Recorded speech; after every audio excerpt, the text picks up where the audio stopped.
Welcome, Charger fans. Rick Stevenson here with Paul Jackson. We're here for the number 1 ranked Heritage Hall Chargers versus the 4A number 4 Clinton Red Tornadoes. And, well, we're going to take a break while we play the national anthem.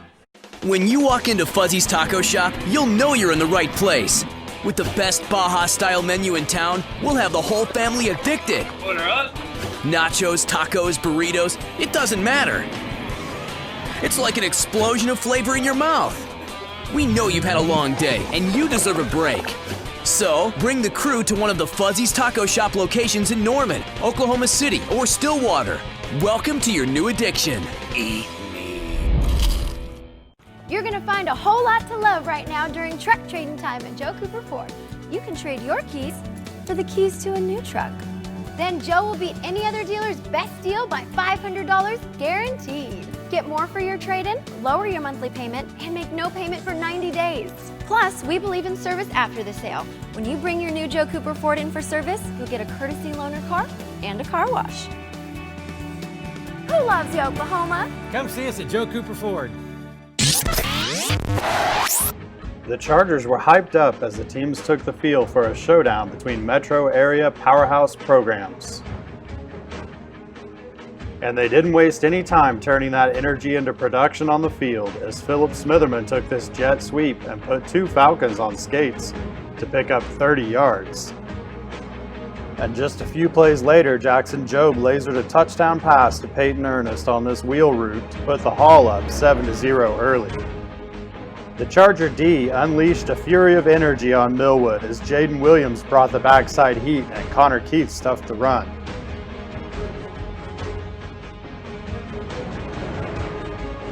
With the Falcons threatening to even the score, Connor Keith went all out for this errant snap, and A.J. Searles scooped up the loose ball to swing the momentum back in Chargers' favor.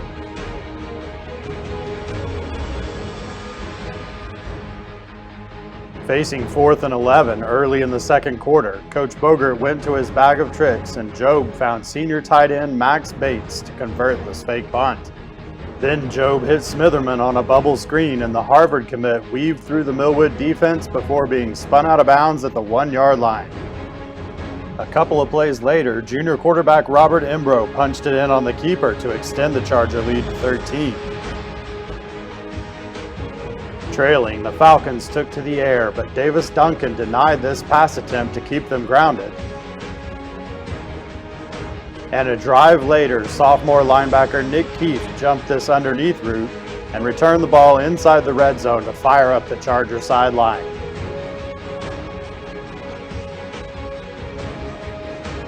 With time in the first half dwindling, Jobe rolled out and found Jagger Abels crossing the back of the end zone for a 20-0 lead. Will Dunn kept the pressure on Millwood's quarterback, forcing a risky pass that Joe Washington stepped in front of to give the Hall another scoring opportunity before the break. Lining up at tailback, Smitherman took this handoff around the end and juked his way through the defense to a big gain on the ground. Junior power back Jaden Williams went into beast mode and would not be denied on this 31-yard touchdown run to give the Chargers a comfortable 27-0 lead and all the momentum. The Falcons continue to try to capitalize on a comeback via the passing game, but Dunn and the defense kept the pressure on, and Jobe skied to haul in this interception and shut down Millwood's final drive of the half. As Luke Butler kicked off the second half, the Falcons were clawing and scratching to get back in it, but the Charger defense wasn't having it as Connor Keith and Landon Lahodney blew up this screen. Will Dunn recorded his first sack of the 2019 campaign. And Connor Keith blitzed from the edge to shut down the Falcon offense. Late in the third quarter, with the score still 27-0, Colby Lewis showed off his quickness, darting through the defense with a dagger touchdown run. The Charger bench would protect the goose egg in the fourth quarter to secure a 34-0 victory, heading into a Week 2 showdown with a physical Clinton squad.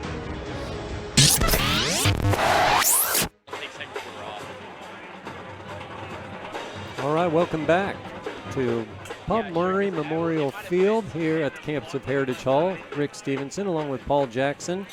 And again, we are here to see the battle of top 5 teams with Heritage Hall ranked number 1 in 3A against the Clinton Red Tornadoes, who are ranked number 4 in 4A, Paul. What all do you know about the Clinton Red Tornadoes? Well, the Clinton Red Tornadoes, I mean, they've had an incredible tradition-rich history, great football in Clinton, Oklahoma. Yeah. Last year we came back from being down 14-0 at halftime to win in the second half and run the table the rest of the way. So I think 2 years in a row we've had really good games with them. Absolutely. So we should see another great one tonight. Both teams are pretty loaded, and I know they want to get some payback from it or to us. And I guess we'll jump in and talk about our Fuzzy's feature player of the game tonight, which is Connor Keith. And Connor, as the coaches say, he's made for this game. He's fast and physical and loves contact. Absolutely. Him and the linebacking core are going to be key tonight.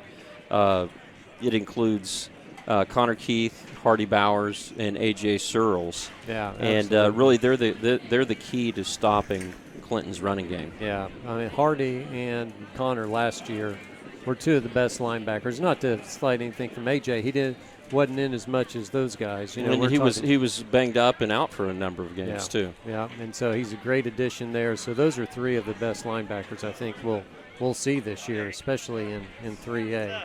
And Connor Keith, another thing, he's a fiery player like we talked about, that he's fast and physical, loves the contact, but he's 9 sacks away from the Heritage Hall record for the number of sacks most sacks in a career, right. Yeah, Jake McDaniel currently has that record with 30.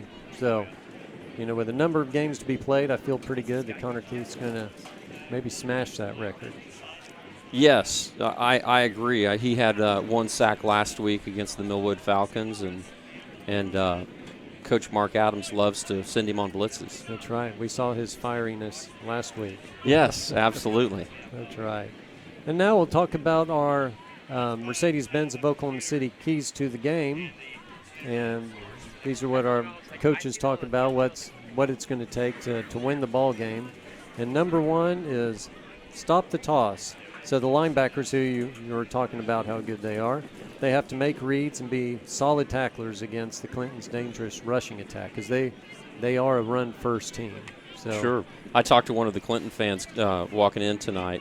He said number 1 had 160 yards on 5 carries last week against Woodward. Wow, that's Isaac Tubbs. He's a senior tailback and defensive end, so we'll see him. And then number 20 is their another junior tailback. He's also a tailback, Atril Bryson. Right. Hope I'm pronouncing that correctly. Both good players. And then we need to match the Red Tornadoes' physical intensity. They are a physical team. You talked about how great history, running the ball. I mean, they have all-stars everywhere from Clinton and, over the past. But they're known for their physical play. They've never been known as a finesse team. They're a physical team. So, I agree. So we've got to match that physical intensity and then limit penalties and mental mistakes. Yeah, we're not going to have to play the perfect game, but we're definitely going to have to limit the penalties and mental mistakes. There were a lot of penalties last week. Right. I think some of that was the officiating, but we got to clean it up and play mistake-free. Absolutely. First game, sometimes you can say, okay, it's first game. They're learning, getting back in the groove of things. But now, and it was the first game for the players and the first game for the officials too. Exactly. True. Good point. And so now in the second game, they should be more, the coaches, I'm sure they studied a lot of film. They talked a lot about the mental mistakes and penalties, and I think we're going to see a big improvement on that, both areas tonight. I agree, Rick. Yes. There you see the Big Kahuna's out giving free snow cones. So you kids that are at home watching right now, get up here. Get your parents to come up here. You get a free snow cone. So always good. Always good. What's your favorite flavor, Rick? That is a fine question. Sometimes I just go with the plain raspberry. Nice. You And can't so- go wrong. You can't go wrong with that, can you? That's right. Nice. Of course, Tiger's Blood is Yes, always Tiger's popular. Blood. Absolutely. Yeah. Yes. And yours? I was going to say Tiger's Blood. Lily Jackson, 8th grader, Heritage Hall. She likes wedding cake, but Uh-huh. Nice. I'm more Charlie Sheen, Tiger's Blood. Winning. That's right. And that's Landon Lahodney, who's going to be you'll see him probably- Number 18 for the Chargers. That's right. You'll probably see him on both sides of the ball tonight. It's his family that's sponsoring the snow cones tonight, Big Kahuna, and also brought us up some flavored popcorn, which Alex is saying is pretty tasty. He's already digging in. Yes. Landon, he's a junior, 5'10", 165. And he'll Plays put his nose in there, plays no doubt. receiver and linebacker, I believe. That's right. Yeah, Yeah. and he's not afraid to mix it up. Was named the team's defensive player of the week this last week. Is that First right? I did play not at know Millville. that. No? I did not know that. Landon had last week. He had 8 tackles. 3 of them were solo, and 1 was for a loss. Yeah, great game. Absolutely. Here we have the captains coming out tonight, and we do have a change in numbers tonight. If you see number 9 out there, that's Will Dunn. He usually wears number 12, but he's wearing number 9. He's also there with Hardy Bowers, Philip Smitherman, and Melvin Swindle. Yeah. Did you see the paper this week, Rick, about Melvin? I did. Is that this week or last week? I think it was this week. Why don't you share with our listeners what the article said? Yeah, it just talked about how he's getting all sorts of Division I offers. Exactly. In- OSU is amongst them. I think Iowa I've- State. I know. Who else was in there? Well, I thought, I don't know if it said it in the paper, but I've heard OU as well. And I've also heard he's the top junior prospect in the state right now. Yeah, so that's what they say. that's pretty amazing. Which you look at his size, 6'3", 303 is what he's listed. Yeah, you can't coach that, can you? He's not a small guy. And if you look at him right there, he's next to Will Dunn, who has really beefed up. And Will said it himself. He's played quarterback his whole life. And going into last season, he was even playing quarterback. So he never worked at really bulking up like he has this year. Right, yeah. Will is now 6'3", 252. So he's playing, defensive end and also tight end, some H-back on offense. So he's pretty versatile. He's also received a number of D1 offers. You're I'm right. not sure if any. I think Army is one that I've heard is kind of the biggest offer. And we've seen Army. Yeah, wow. They had a great week last week against Michigan. Should have won the game. They should have. Took them to overtime. Maybe should have beat OU last year, too. Easy, Richard. Holy cow. I said maybe. Yes. Maybe should have. Yes. And here we are. Teams are going to be coming out here in the next minute. The Charger students lining up on the field to usher the team in. Right. Here they come, led by, looks like Joe Washington and A.J. Searles kind of leading the pack out of the locker room. Right. Yeah, Heritage Hall, we talked about, all the Clinton Red Tornadoes state championships. We think Heritage Hall, we're doing great. We have 7 state championships, which is awesome. In football. Most schools would love to have 1. Clinton has 16 Wow, that's amazing. state football championships. I think that this is the 100th anniversary of football in Clinton, Oklahoma. Is that right? That I talked to a guy this week, and he was telling me about it. So Wow. I think that's accurate. Yeah. Well, it's a 50th year for Heritage Hall, as we know. That's right. Just had the big celebration this last weekend for the 50-year anniversary, Now, Rick, you attended that, correct? as did you. I believe we were there together. Yes. But that was such a great, the whole week, doing things was yes. great. Yeah. Starting Wednesday with the dedication of the art gallery to Marvin Embry, Yes. who we both had back in high school. Uh-huh. And then, I think he was at Heritage Hall for like 41 years. is it that long? I think so. Wow. And then Friday, which was I think we that's got right. more of our, I guess, arena Friday night, where it was more with the coaches, the thanks coach. And That could have been 31 years. I may have that. I may be off by a decade. Gone a little yeah, while. I may be off by a decade there. But, yeah, the Friday night was the Thanks Coach, where some older coaches came in. Yeah, that was a lot of fun. Yeah, a lot of former players of various sports came in, and it was really good to, talk about, just saying, thanks, Coach, for what all you did. Coaches have such an impact on kids, whether it's, you talked about Mac Mitchell having an impact on you starting from our, the elementary PE classes all the way through varsity football and basketball. Yes, yeah, for sure. Yeah, so, I mean, a number of coaches were mentioned, all great stories, great memories, and they've had a very large impact on a lot of people. Yes. Yeah, I agree. And we've been really blessed to have great coaches. Like you said, the football team has 7 state championships, but overall at Heritage Hall, in the past 50 years, we've had 91 state championships, which is, pretty amazing. Yes, it is. That it is. All right, looks like the Chargers will be receiving to start the game. Philip Smitherman back, along with, looks like Colby Lewis and who's the other one back there? I can't tell. Gavin Freeman. Yes, that's right. There. But Philip Smitherman, of course, we're talking about D1 offers. He's already committed. Yes, to Harvard. He's gonna play football at Harvard and attend the university. So congratulations to Philip. That's quite an honor. That says something about the scholastics at Heritage Hall. Yeah. We're not just a football school or sports school. We excel in both arenas. Yeah, I think this week they announced that Heritage Hall has 6 National Merit semifinalists in the senior class. So William? Well, you know what, Frick, he didn't. I didn't see his name on the list, but he's doing well. So something's wrong with the scoring system. Exactly. All right, here we go.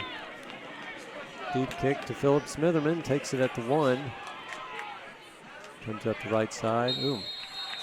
Yeah, good tackle by number 6. That's right. Let's go to our Aaron Siebolt. Yeah, our starting lineups for the Chargers on offense. We have Jackson Jobe, wearing number 3 this year. Junior quarterback Peyton Ernest back at tailback. Hardy Bowers will be playing fullback. Philip Smitherman, Joe Washington, Will Dunn at the receivers. And then the big uglies, Melvin Swindle, William Jackson, Edwin Lorne, Amari Smith, and Gavin Wilson.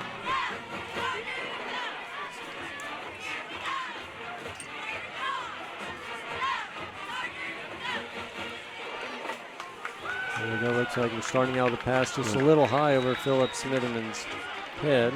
Yep. We actually had Jagger Abels in there starting it. Yeah, Jagger went in motion behind Jackson Jobe, and Jackson looked to his left and tried to hit Smitherman along the left sideline, but that pass was overthrown. Yep. Yeah, Jackson's got a great arm. Yeah, he does. Pretty amazing how well he can throw the football. Yeah. Now we have Peyton Ernest in the backfield along with Jobe. And he gets the ball. Oh, wow. Nice hole over the left side. Gain of 6 for Ernest. That was he showed a nice burst there. He did. Well, he had a nice hole. Who opened that up for him? Melvin Swindle and William Jackson. Yeah, last week Jackson was 9 for 12 passing, 105 yards, and two touchdowns. Not too bad. And Mason Georgia was just in on that play. He's just a sophomore, but in there playing a little running back as well. We're going to be showing a lot of different 4 wides for the Chargers, throwing on 3rd and 3. Jackson Jobe. Ooh, wow! He stepped right over that guy. That was an incredible move by Jackson. That's right. He was stopped for a loss and did a great job hurdling the defender and getting a first down. Yeah, that was a great run by Jackson. Yeah, not only does he have a great arm, but he can run. Very shifty. Yeah, he's quick. He's got some speed, and when the pocket breaks down, he's not afraid to take it up the field.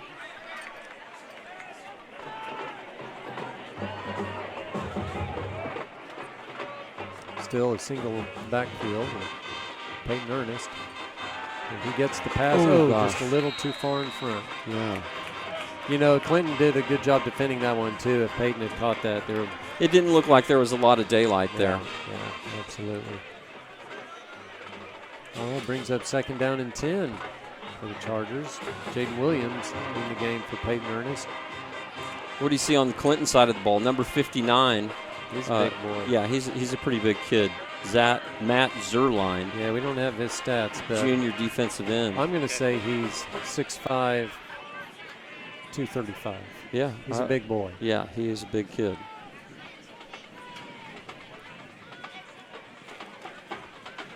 Quick throw up to Philip Smitherman. He's got some room. Great stiff arm by Phillip. You know, he made the first defender miss. And what did he pick up? 15 yards? Yeah, somewhere right in there. Yeah, great catch and run by Phillip. Yeah, into Clinton territory. Down at the 49-yard line. Matthew McClintock entering the game. He took I think a couple years off. He did. Well, and returned to the team his senior year. Did he play as a freshman? I know he did in 8th grade. Yes, he did play as a freshman. So I think this is his first year since his freshman year, and he's been getting some snaps at backup quarterback as well as receiver. He's an athlete. Yeah, he is. Here we go. Nice pass on the right sideline to Jagger Abels from Jackson Job. Looks like to be enough for another Charger first down. You know, Jagger he showed a lot last week. Oh gosh, just short. I'm sorry, I was wrong. It's going to be 2nd and 1. Okay, I'll forgive you. But yeah, Jagger showed. You know, he had 1 touchdown, right? But yes, a couple nice catches last week. He did. I know that was his first. I believe that was his first touchdown in high school. I believe you're right. So Jagger is doing a great job. At the beginning of his senior season. There's Peyton Ernest met in the backfield by number 59. Who we were talking about.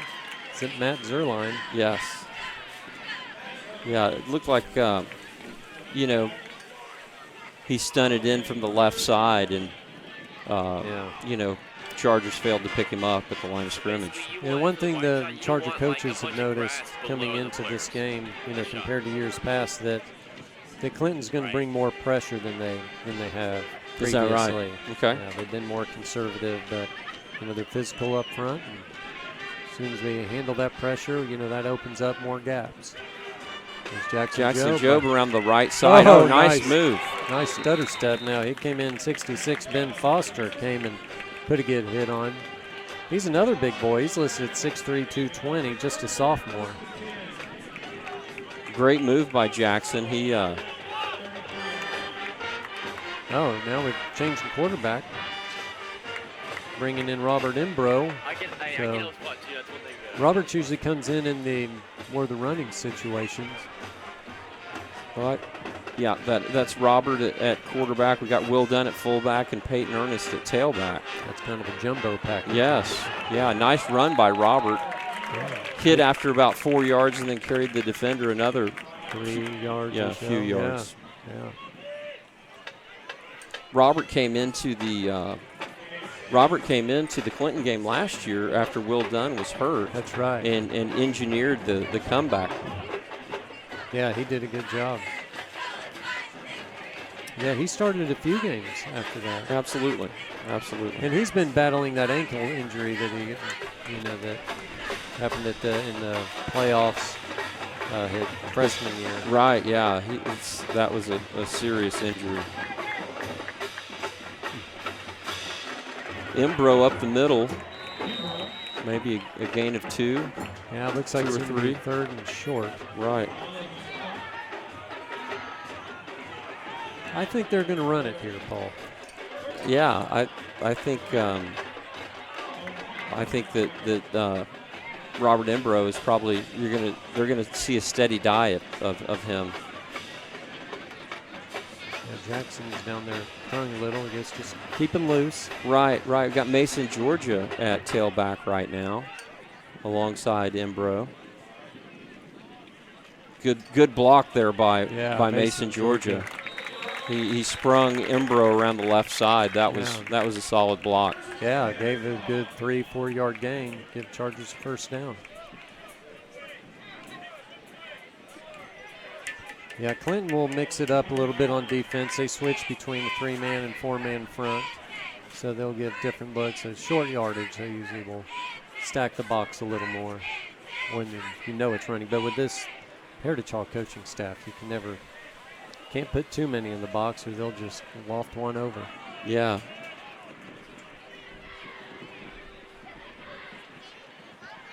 Jaden Williams up the middle. Jaden had a great game last week. He had a gain of about 7 there. Last week he had, I think it was 2 carries for 35 yards. And a touchdown. Yeah, scored a touchdown. His longest run was a 26-yard scamper up the middle. So Jaden's a junior and doing a great job, splitting time at tailback and playing and starting on the defensive line. Absolutely. He's really been working hard and getting bigger and stronger and doing a good job. There he goes again. Looks like enough for a first down at the 10-yard line.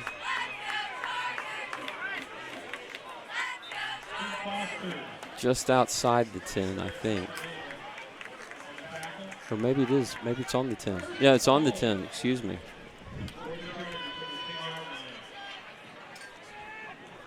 Looks like coaches are content to just, until they stop us, let's just keep running the ball. It's a quick quarter. Looks like we're Jackson Jobs back in at quarterback. Peyton Ernest at tailback. Got a power play up the middle over the left side.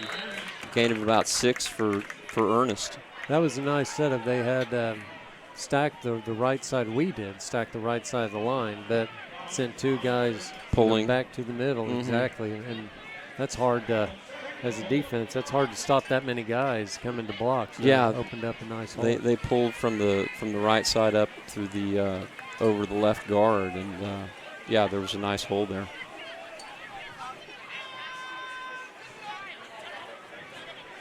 Oh, it looks like no one was really ready for that snap, but Jackson's taking it. Looks like he may lose a yard. Oh, but there's a late hit out of bounds. So that will give the Chargers a 1st and goal from the 3. Or, well, do they change forget high school if it's an automatic first. It may not be. We'll find out. Looks like Robert Embro is back in, along with Jagger Abels. So you'd expect to see the jumbo package here, right, Rick? Absolutely.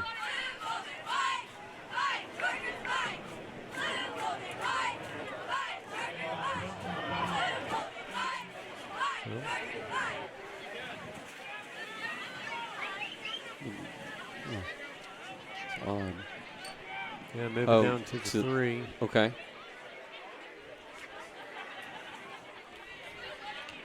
Yeah, I think we signal 3rd down, so 3rd and goal. So in high school, it's not an automatic first down. You still have to make the yardage. Okay. Ooh, Embro up the nice. middle. Nice run by Robert. That was a nice, tough run. Yeah, he took on a tackler, lowered his right shoulder at about the 2-yard line, bounced off one of the Clinton defenders, and brought it into the end zone. Yes, he did. That was nice. Now Luke Butler in for the extra point. Whoa, crap. Oh, you want the goalpost in the shot, right?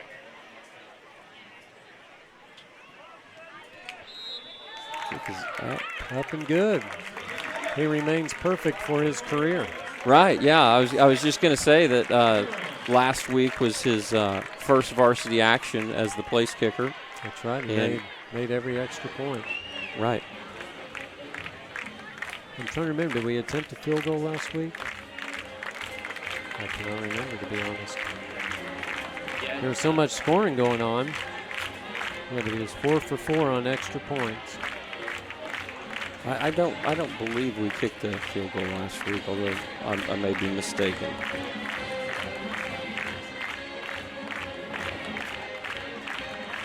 No, he's 4 for 4 in extra points, and one time we went for 2 because they had a penalty and we moved in. So we didn't make any. I don't think he kicked any or attempted any extra points.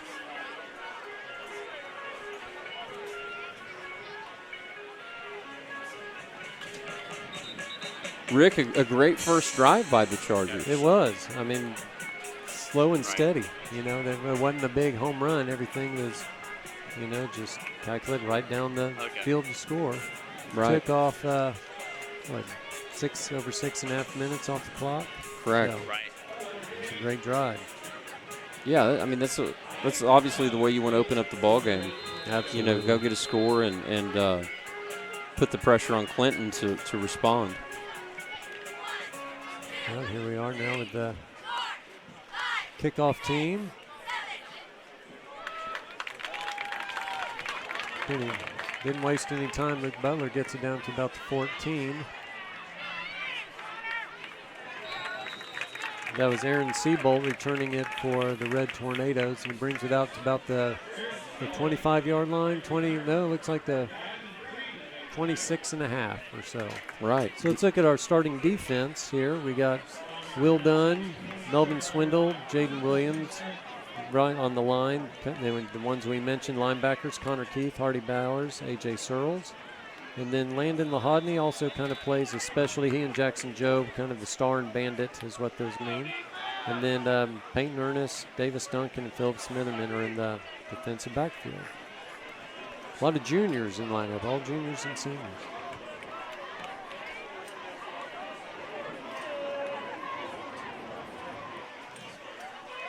Reverse. Reverse. A reverse pass. Oh, that's up for grabs. Oh, almost. Yeah, there was Joe Washington grabbed him. That's going to be interference on the Chargers, but not a good throw. No, I mean, Clinton was very fortunate that that pass wasn't intercepted. That's right.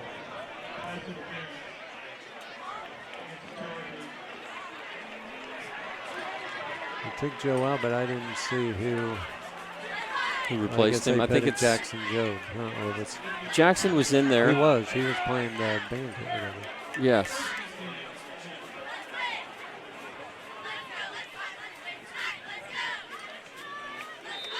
Well, I can't tell. Is it Peyton Ernest? No, Peyton Ernest is, yeah, he's out there. But he was listed too, but I think. Maybe not.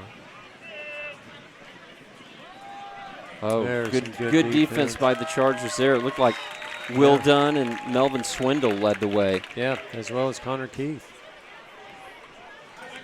Yeah, Hardy Bowers is getting up off the bottom of that pile. Hardy's always in the pile. Yeah, Hardy's a tackling machine. He is. 207 career tackles. Needs 88 to pass number 15, Martin Smith, 1993 Heritage Hall graduate. Wow.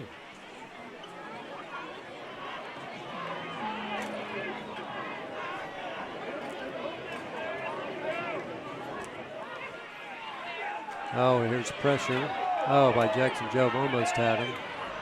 Throw downfield. Oh, wow. Good play by Davis Duncan.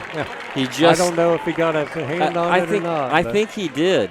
It went off the helmet of the Clinton receiver. Yeah, the Clinton receiver was maybe a step or two behind him after the quarterback broke the pocket and rolled to the right. So Ty Newcomb was that receiver, and he did have a step or two, but good defense. By Davis. Absolutely. All right, brings up 3rd and long. We'll see. The Red Tornadoes looks like they're going to take a timeout. So why don't we do the same, and we'll be back with more first quarter action.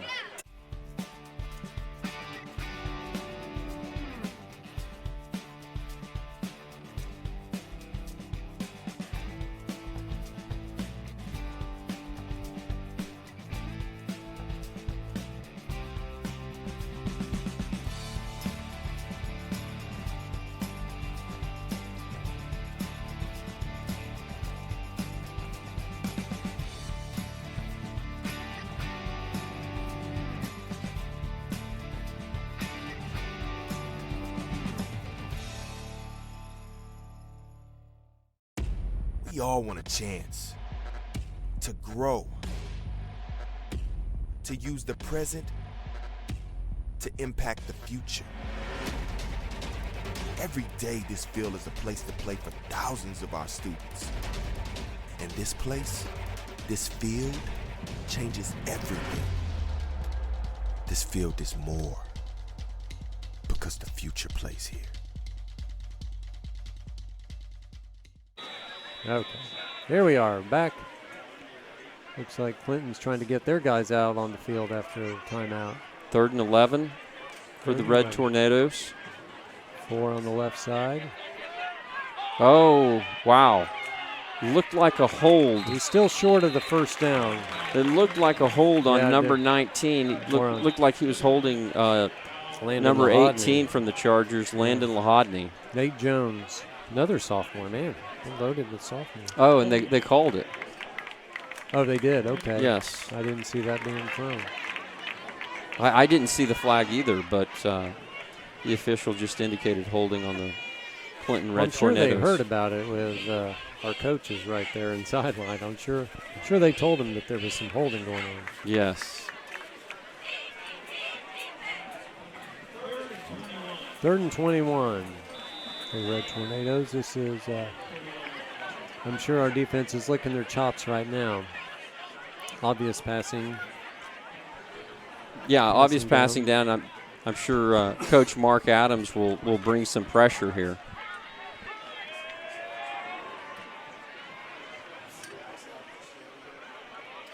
I see Hardy Bowers. Yep, here he comes. Right up the middle. Connor Keith got to the quarterback. Delivered a pretty big hit on Caden Powell just as he released the ball. Yeah, good pressure by the Chargers. You knew they'd be coming. All right, so our punt receiving team is out on the field now. Gavin Freeman along with Peyton Ernest back to receive the punt.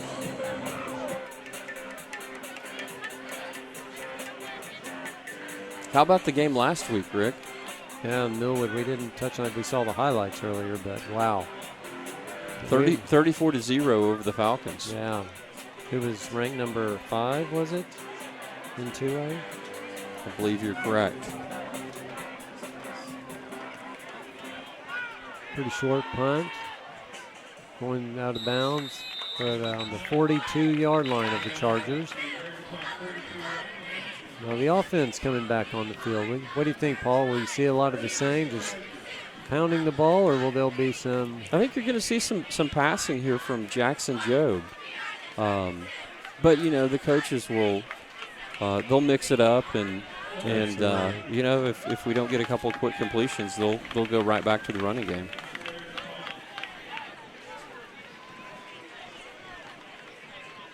Looks like we have Colby Lewis and Jaden Williams in the backfield.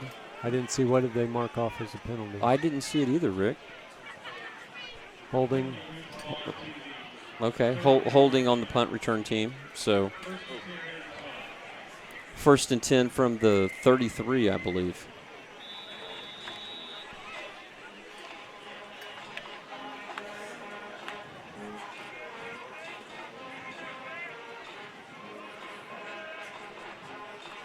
Smitherman goes in motion into Jaden Williams. Look at the tough running by Jaden. Oh, that's a great run. That was. He was hit after 2 yards and went another 8.5 to get a first down for the Chargers. Jaden's a tough runner. You know, he's not a tall kid, but he's very powerful. Chargers have him listed as 5'9", 210. I think that's, you know, pretty accurate. Yeah. And solid. Very solid.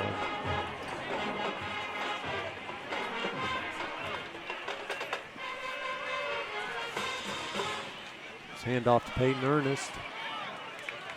Pretty good gain right there. About 4 yards. You do that every play, you're golden. Yeah, good run by Peyton Ernest. Chargers seem to like running it over the left side. Yes, they do. You know, our offensive line pretty much, 4 returning starters from last year. We had to replace Jack Griffin, who was a great center. Absolutely. I think I can remember maybe one bad snap in 2 years. And so Edwin Lawrence in there filling that role, and he's doing a great job. Absolutely. Edwin started a number of games last season at right tackle, I believe. There's a little misdirection. Nice run by Peyton. Looked like he was going to be knocked for a 3-yard loss. Instead, he gets a 3-yard gain. Got a little misdirection there from the Chargers.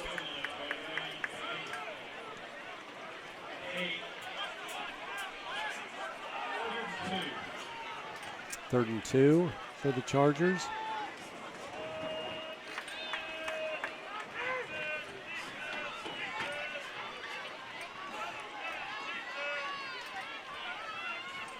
Here we are again, stacked on the right-hand side. Trips to the right. Uh-oh. Oh, Melvin. Pre-snap penalties, Rick. Yeah. Coaches don't like those. Not at all. I can just remember Coach Warner's voice going up about 5 octaves. Yeah, you're right. You're right. Makes it 3rd and 8. You got Colby Lewis in the backfield along with Peyton Ernest.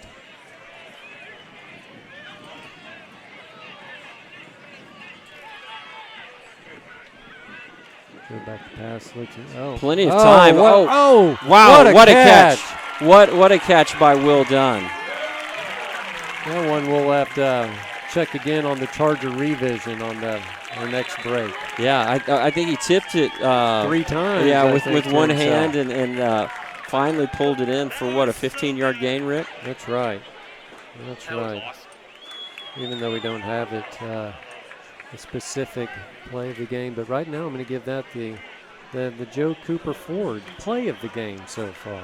Yeah, that was a great catch. Jackson had a nice pocket to throw from, stepped up and delivered a strike to Will Dunn.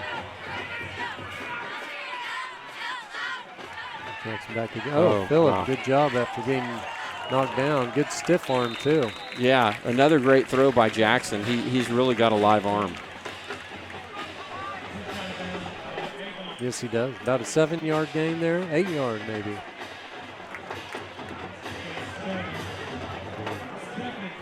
And Coach Brown says 7. Chargers look to be driving again, Rick. It looks like we've got Max Bates coming into the game now. Senior Max Bates. Playing tight end tonight, wearing number 83. Timeout, Chargers. Coaches, we could hear them yelling it. They didn't like whatever they saw. I think the play clock was getting ready to expire. I think the play clock was down to 1. Well, it gives us a good time to thank some of our sponsors in this new year of Charger Vision. But even though it's a new year, we have a lot of our nice loyal sponsors, including Quail Creek Bank. Your student checking and savings accounts will set you up for success. Visit them online at Quail Creek Bank or stop by and see them at 122nd North May to learn about their free accounts and free money matches for students. Huge thanks to Quail Creek Bank for being a longtime sponsor of Charger Vision. Charger Vision would also like to thank Venue Catering for their continued support. They take amazing care of our students every day at lunch and serve the state's best gourmet concessions. That they do. Also want to thank the 24/7 Bone and Joint Injury Clinic at SSM Health at St. Anthony's Healthplex in North Oklahoma City. Just walk in or schedule online for sports or orthopedic injuries. Oh, yeah, let's take another look at that great catch right here and then some Charger revision. Yeah, that was a great catch by Will Dunn. I think it was that was on 3rd and 8, kept the drive alive. Yeah, it was after we had the illegal motion. Right, pre-snap penalty on on the offensive line. Yeah. That was great. That'll make some highlights. I agree. That was a great catch. Especially going over the middle. You don't want to fumble it a bunch because you never know who's coming at you. Exactly. Jaden Williams looks like he's got enough. It's close, yeah. As you say, the ref on the far side started out right at the 25-yard line, and as he came in, just kind of moved, ran a little more. Third and short for the for the Chargers. Wrong. Yeah. I was wrong. Yeah, I thought one of the. I thought the referee was signaling first down, but they marked it short. To bring in Peyton Ernest, here we are again. Like I said, trips right.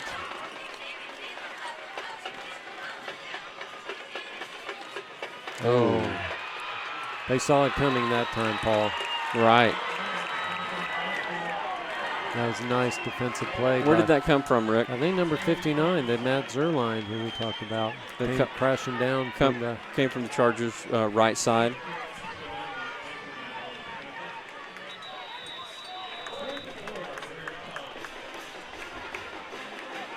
Mark Harlan staring in the booth, wishing he was in here tonight. Mark Harlan, welcome to Charger Vision, sir.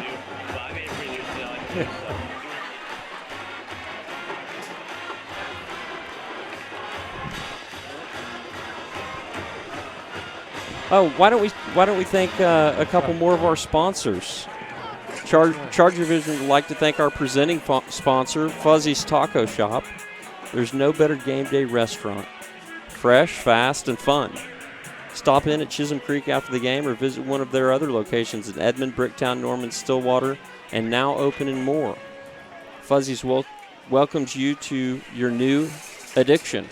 That's right. I also want to give a big thank you to Texadelphia Social Grill, the presenting sponsor of Charger Vision since 2013. Tex-Mex meets Philly cheesesteak, and your taste buds are the winner. Stop by the lower Bricktown location and make every day a Texadelphia day. All right, extra special thanks to one of our most exciting sponsors, Heyday Entertainment. It's jam-packed with family fun, a bi-level laser tag arena with bridges and ramps, mini golf, ropes courses, arcade, and pizza. Visit them in Lower Bricktown or Norman and watch the game day the Heyday way. That's the best way. That's what Ryder tells us anyways. Right, Ryder? Ryder is doing a great job here on Charger Vision. So is Alex. Absolutely. All right, so Chargers lining up fourth and 4 on the Red Tornadoes 29-yard line. Big play right here for some momentum. I think this ball is going to wind up in Philip Smitherman's hands. Oh, I was mistaken. Peyton Ernest around the right side. I think they marked him short. Ooh. I think they did.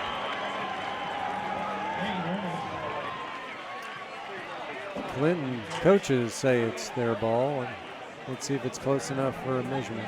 First down, Red Tornadoes. Well, like you, I was, in my mind, I thought they would get it to Phillip. But, I mean, nothing wrong with Peyton. That was a good call. It looked like half yard short. It looked like he was going to have enough for the first down. Good defense by the Red Tornadoes. That's right.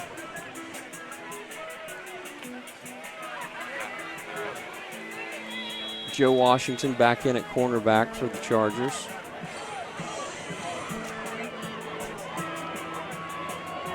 It looks like all the starting lineup is still in the game.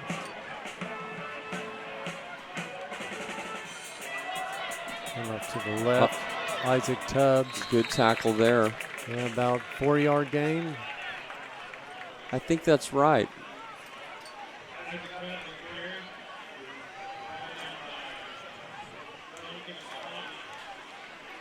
Davis Duncan and Landon Lahodney on the tackle. That's the official call by Craig Brown. Landon comes out, Robert Imbro in. Looks like Davis is limping a bit.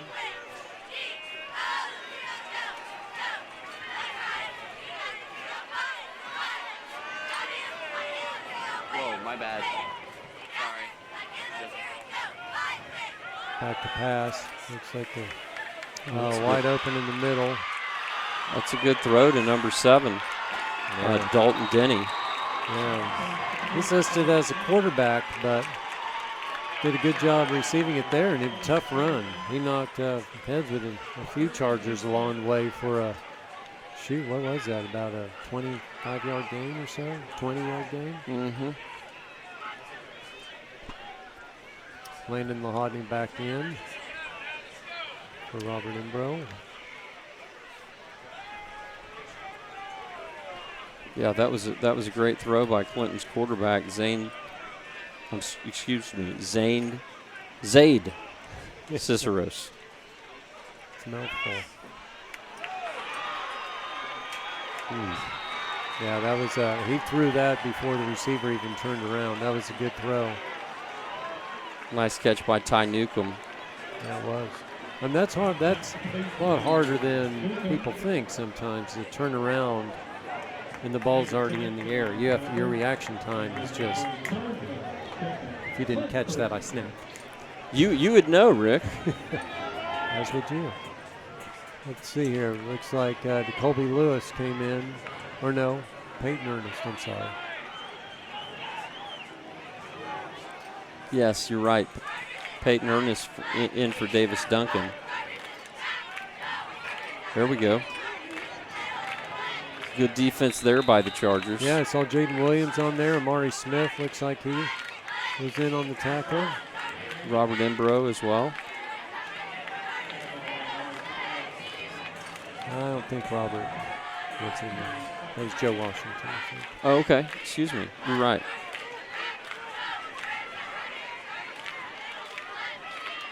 You just want to give credit where credit's due.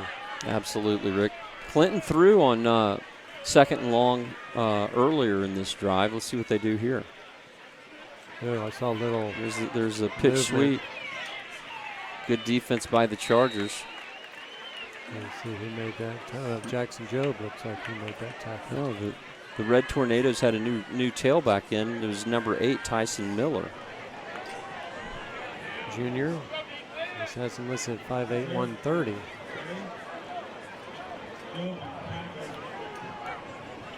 Big down here. Yeah, it is. Third and 5.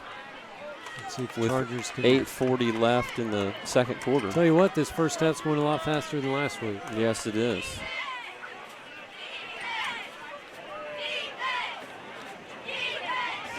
Ooh.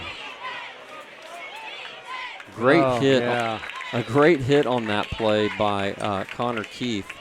He took on the blocking back, and there was a serious collision there. I would say A.J. Searles put a nice hit on the quarterback there. He did. Looks like they're going to go for it. Yeah, we played good defense there. That receiver came open for a minute, but I think he felt the pressure coming. Cisneros did, and underthrew it by quite a bit. Yeah, I think the Red Tornadoes are calling a timeout, wanting to get in a good play call on this 4th and 5. So let's get a timeout as well.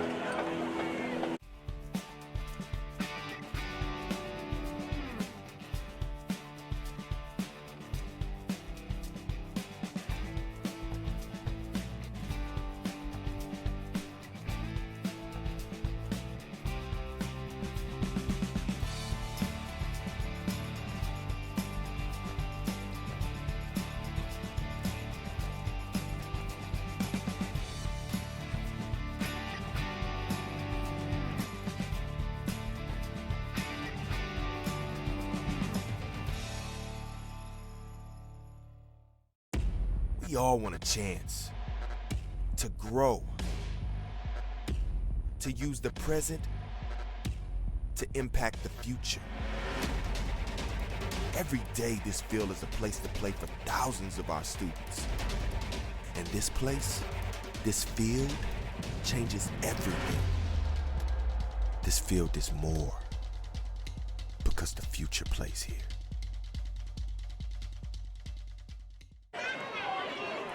All right, here we are back just in time for 4th and 4. Oh, double pass. Yeah, wide open.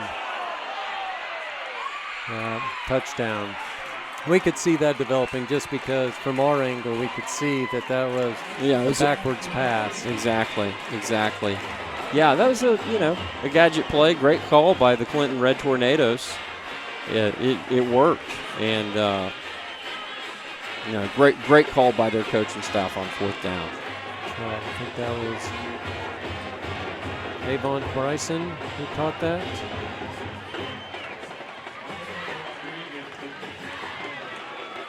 Did you see? I didn't see which running back threw that. I didn't see the number, right? I think that may have been Bryson to Bryson. Okay. Avalanche from April, I believe.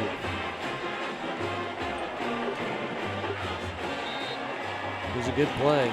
Yeah, the kick is good to score, to tie the score at 7 apiece with 8:18 left in the second quarter. Right. You know, the Chargers, it's been a while since we've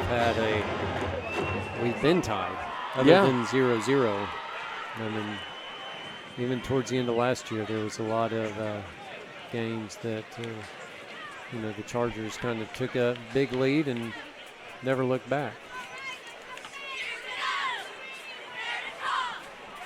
So 8:18 to go. We'll see the Chargers, how they come back from a little shocker. Good drive by the Red Tornadoes. Give them credit. I mean, that was a fourth down play. Yeah, that was like I've already said twice. I mean, that was a great call by the Clinton coaching staff. Yeah, that's something that we could see the Chargers doing.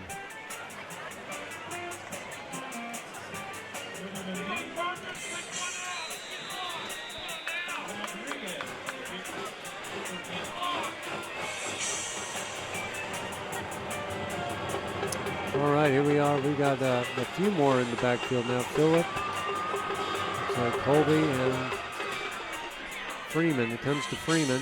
Fields at about the 12, across the 25, up the sideline to about the 30-yard line. Good return. Well, the Chargers with the ball again. I know they'd love to get another score before halftime. Absolutely. As with the Charger faithful.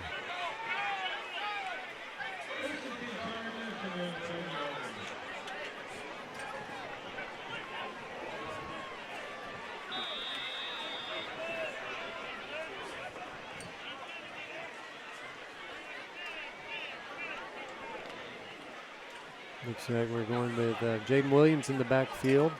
Matthew McClintock out, split left. Jackson having a word with Will Dunn. Jackson Jobe rolling to his right. Oh, deep to Phillip. He's got it. Yeah, great catch by Phillip. Yeah, it's hard to keep up with Phillip.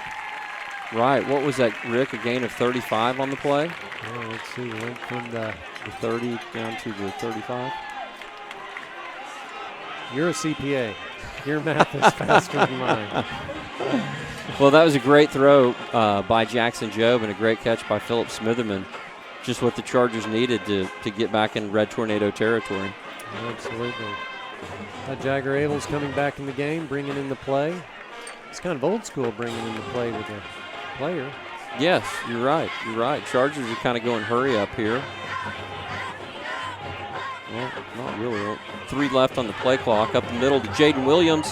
He's got a hole. He busts it, and I don't think they're going to bring. Oh, yeah, good tackle. Yeah, good tackle by number 20. Bryson, I think. Yeah, Atrell Bryson. But great run by Jaden Williams there. Yeah, it was. He showed that he not only has power, he's got a little speed, too.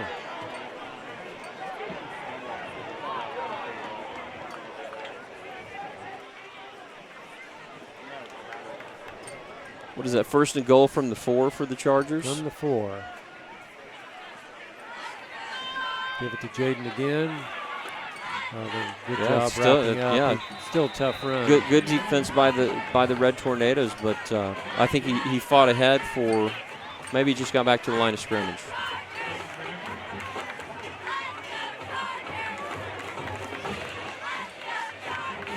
Mason Georgia coming back in the game along with Peyton Ernest.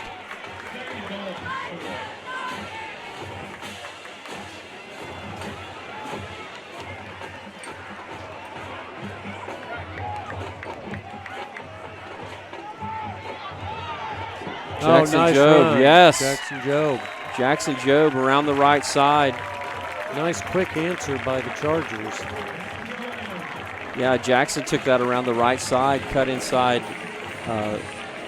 Clinton Red Tornadoes defender into the end zone. Great run by Jackson. Very good run.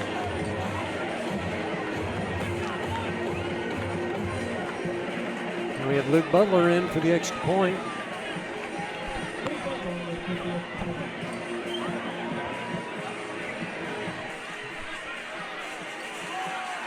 Oh, they going for 2 and incomplete, but I think I saw a flag fly. Yes.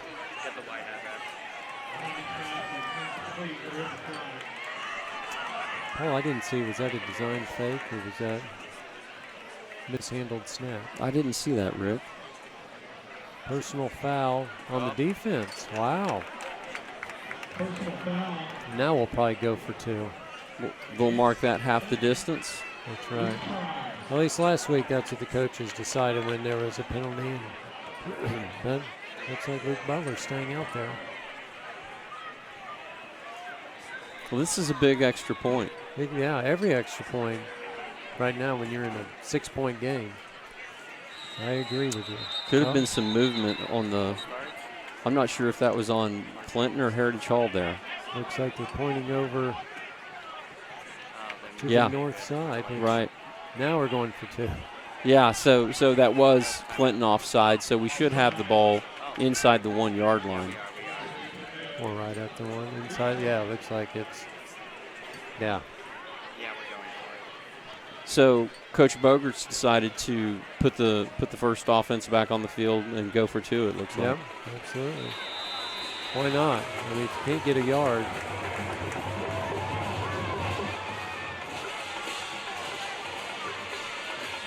Robert Imbro. Oh, good defense. Yeah. Wow. Good defense by the Red Tornadoes. Nice tackle by number 40. That is Andrew Sewell, a freshman. No, I'm sorry, that's Eddie Gonzalez, a senior from Clinton. Yeah.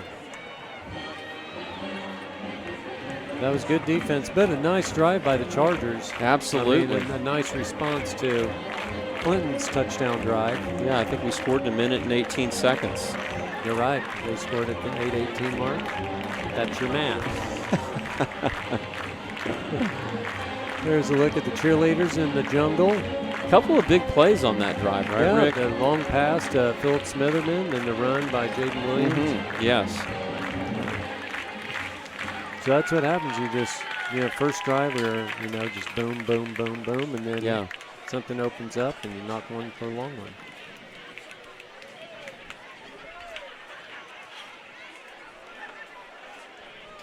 All right, so the kickoff team back out.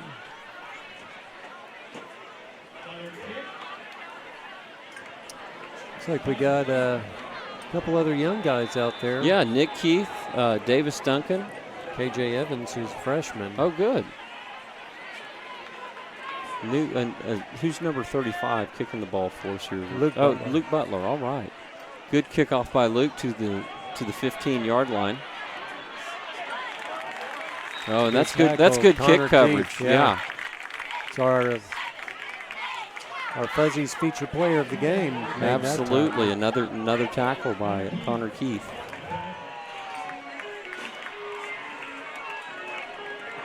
So the Chargers need to get a stop here. That they do. And then have time to go in and put some more points on the board. Like to see a little 3 and out here for the Chargers. I don't think we'll be tricked again on any double passes. I agree. Fake the toss sweep, trying to hit the tight end, but Philip Smitherman. Philip Smitherman with the interception over the middle. That's right, runs it out of bounds about the Clinton 20-yard line. Well, we also had, who else was right there? I think Will Dunn may have been right there too if he didn't grab it. Will may have grabbed it. It was a good fake by the Cisneros. Surely Will Dunn wouldn't have been in the defensive backfield, would he? Well, I don't know. I thought it said number 9. I could be wrong. It may have been one of those. It may have been. It may have been. I don't know. Back. I could be wrong. I don't know. Maybe Ryder will show us some Charger revision, and then we can see it.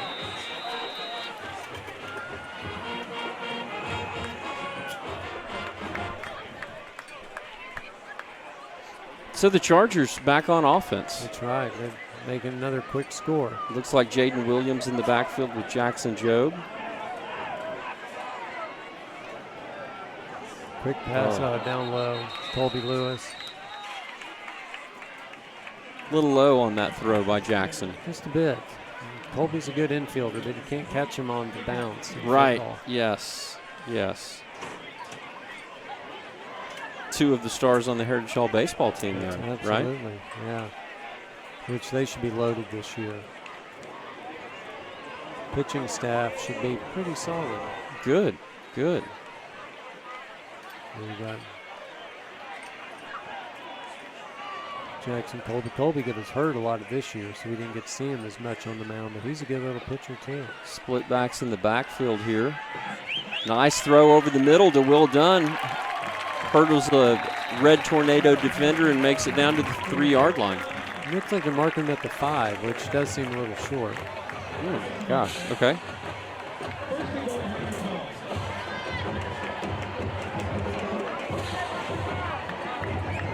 Tiger Abels coming back in. Bobby Lewis out. Nice play call by the Chargers there. Yeah, it was. Clinton is pretty tough in the short yardage situations tonight. Oh, that was. I think they're marking him down about the 1-foot line. So William Jackson did a good job pulling to the right. I know. I saw that too. Looked like some misdirection by the Chargers. Yeah, made some good contact on their left defensive end. Second and goal from the 1. Got Colby Lewis and Peyton Ernest in the backfield.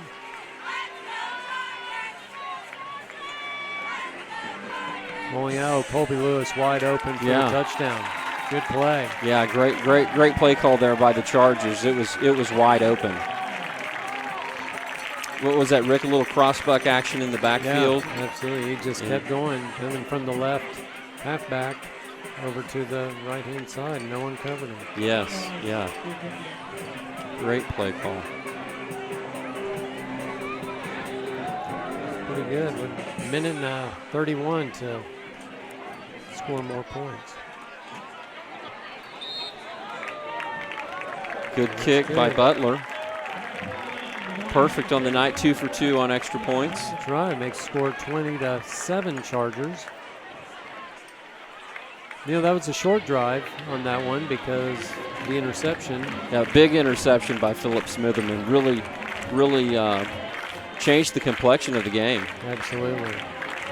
You know, this gives us a good time to thank a few more of our sponsors. We mentioned Mercedes-Benz of Oklahoma City because they provide our keys to the game, but we want to thank them for being a longtime supporter as well.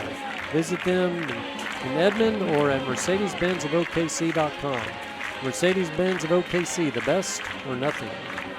Charger Vision would also like to thank sponsor Joe Cooper Ford for their support. Visit their Edmond, Yukon, Shawnee, or Tulsa showroom or check them out online at joecooperford.com to find your new ride. Joe Cooper Ford, home of the 10K deal. That's right. Or the $10,000 deal, however you want to put it. Exactly. Yeah, and they, like we said, we had we gave the Joe Cooper play of the game earlier on that nice catch by Will Dunn. You know, we also have a Joe Cooper drive of the game. I don't think that one, that was a short drive. I think we're going to have a better drive coming up that we can name the Joe Cooper drive of the game. But the first drive you're reserving judgment on that's that, right. on that drive. I have some expectations. Yes. All right, Butler to kick. Looks like he drives it down inside the 15-yard line of the Red Tornadoes. Good kick coverage by the Chargers. They make it out just past the 20-yard line. Connor Keith down there again. You know, Connor's, like we talked about, him being feature player of the game, Fuzzy's feature player of the game. But he was like, the way Jaden McDaniel was. We always saw Jaden McDaniel making a tackle on special teams. Yes. I mean, that's hugely important. Absolutely. The third phase of the game. Yeah, sets a tone for the defense.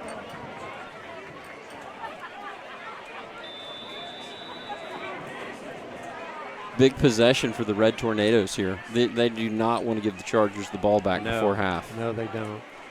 I don't think they're going to be running any trick passes or anything. You would think they would keep it on the ground here deep in their own territory, but we'll see. Boy, that quarterback there, Cisneros, really crouches down. That's some of those you see at Davis or Sulphur when they're running the triple option. Right. Yeah, I noticed that too, Rick. Carry again by Atrell Bryson. Just a gain of 1. Good defense by the Chargers.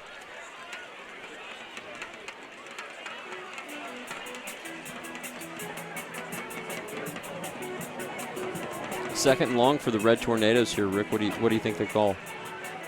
Yeah, they maybe didn't touch. I think I may have called the wrong quarterback name a couple times because it's number 2 in there earlier. I thought it was number 3. Well, I think number 3 has. Maybe they've been switching on. No, I think you're right. Number 2 is Caden Powell. They list him at 6'3", 215. Good size. Yeah. He tried it around the left end there for a gain of 2. Yeah, not much. Makes it another 3rd and long situation.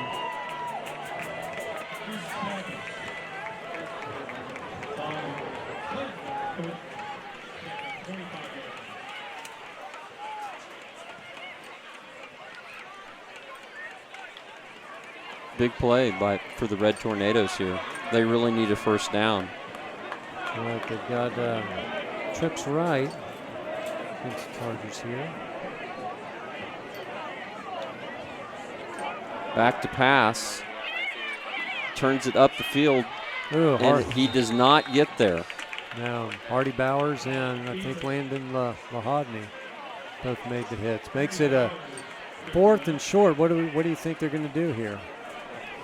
Looks like they're bringing in the punting team. I mean, you don't want the game to get out of hand, but at the same time, you don't want to give the Chargers the ball again. Yeah, I don't know if they're punting here, Rick, or what. It doesn't look like it to me. No, maybe you're right. Yeah, I think they're going to go. Yeah, you're right. You're right. I expect a toss sweep here. Or a quarterback sneak. Maybe they're just going with the hard count. Yeah, I think that's what they're doing. Then timeout, Tornadoes. Yeah. Good discipline by the Chargers, not jumping off sides there. Yeah, it was. Well, let's take a timeout with them, and we'll be back for the rest of the second quarter.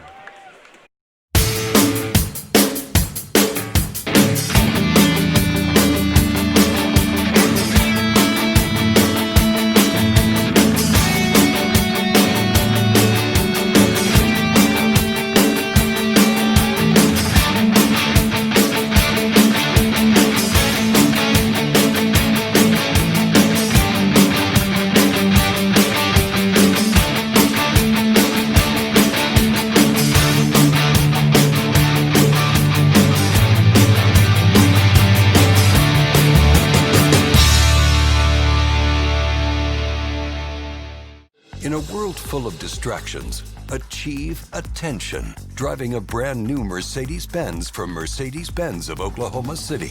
Like the totally new, completely redesigned 2020 GLE 350 SUV. Available with 7-passenger seating, a new infotainment system, and supreme luxury. Get yours now during the Mercedes-Benz Summer Event. View all of our best offers online at Mercedes-Benz of OKC. All right, big play here, 4th and 1 for the Red Tornadoes. Looks like the far side judge is marking it as a first down. If the game was 7-7, Paul, that may be a different call that you see from the Red Tornadoes, but I agree. But they have yet to, they stopped the Chargers 1 time out of 4 drives. I haven't seen a signal here yet, Rick. Oh, there it is. First down. Clinton, Red Tornadoes.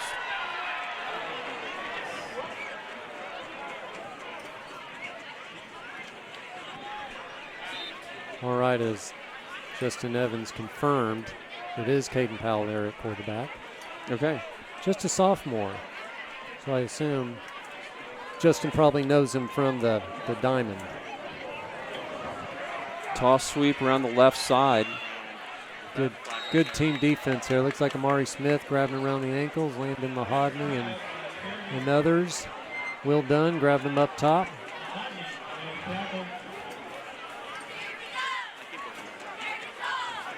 I think we expect to see a lot of toss sweep tonight, correct? Yeah, I mean, they're not. We could see that from the first throw of the game that they're not a passing team, at least not. But that second one, that halfback pass or the double pass was right. The double pass was a great play.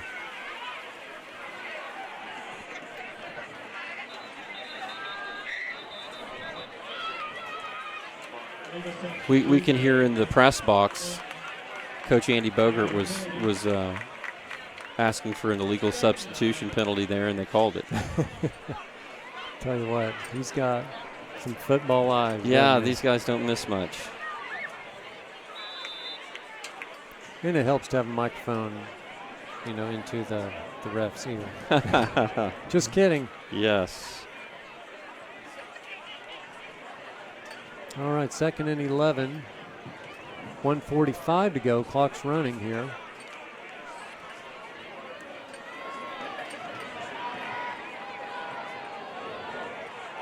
They're in a wildcat look here, Rick, yeah. with I think that was Atrill Bryson at quarterback. Yeah, they didn't get the snap off, so delay of game. Delay of game. It's going to make it 2nd and 16. Yeah, it'll be big for the Chargers to get a stop here. Clinton has the ball to start the second half. Chargers still have 2 timeouts, so depending on what happens on this play, they may choose to use one. I'll tell you what, that Caden Powell, he's a big boy. Just a sophomore, too. Right.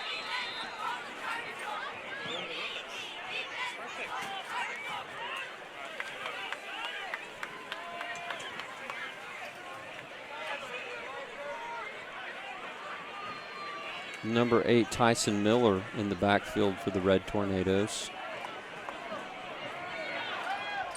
Try to throw a little bit floating. Davis should have that one. Oh, nice interception by Davis Duncan. Good catch. He went up and high pointed the ball, Paul. He did, Rick. That was a great play by Davis Duncan. The Chargers' second interception of the night, and gives the Chargers another opportunity on offense here to end the first half. That it does. He did a good job because they were all over his back when he was trying to make that interception. Yes. So it's a good job of grabbing it and coming down with it. Yeah, great play by Davis Duncan. All right, gives the Chargers. See, that's kind of a mistake they made. Yeah. You don't want to give the Chargers a minute 25 to go down and score again.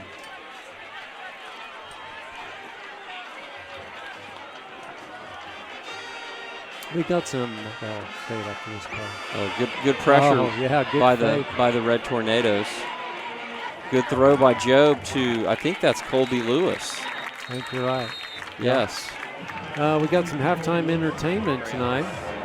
And Matt Smith and Ford Stevenson will be doing the halftime entertaining. Good. Looking forward to it. We're going to recap this game and so far and talk about some other Heritage Hall happenings, I'm sure. Good. Chargers call timeout. 1:14 to go. Jackson Job did a great job of eluding the rush there. Just got word, this Caden Powell is quite the athlete. Word from Justin Evans. He's already committed to OU for baseball. Wow, impressive. Yeah. I'm sure the OU coaches love seeing him out here. Playing football, absolutely. Absolutely. Who knows, may turn into another Kyler Murray. I don't know if he has that speed. He's bigger. Not a great throw on that interception by Caden Powell. Yeah. Well, I don't think he threw that one. Or did he? Or no, they weren't in the Wildcat thing. No. Short-term memory issues. Because I'm old.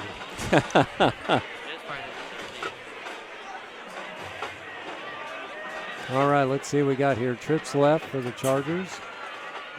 Looks like Joe Washington at top. No pumps twice, throws. Good throw to Philip Smitherman. A flag on the play. Could be holding on the Chargers. I don't know if that was going to be a possible hook and ladle. Colby Lewis is right there. Is that right? 5 yards shy. I didn't notice that. He could have just been running a route in that area. Okay. Yeah. Well, a good throw and catch by the Chargers, but it looks like we had some holding on the offensive line. Yeah, which, you don't want, but I think, is that our second penalty of the game? I think it is. No, so much better than last week. What was our first penalty, Rick? I know we had one. Yeah, it was offsides. Yeah. Or illegal procedure. Legal procedure, Yeah. pre-snap. Right. Right before our play of the game. Yeah, Joe gets a snap. Throws a rocket. Oh, that was a laser. Yeah.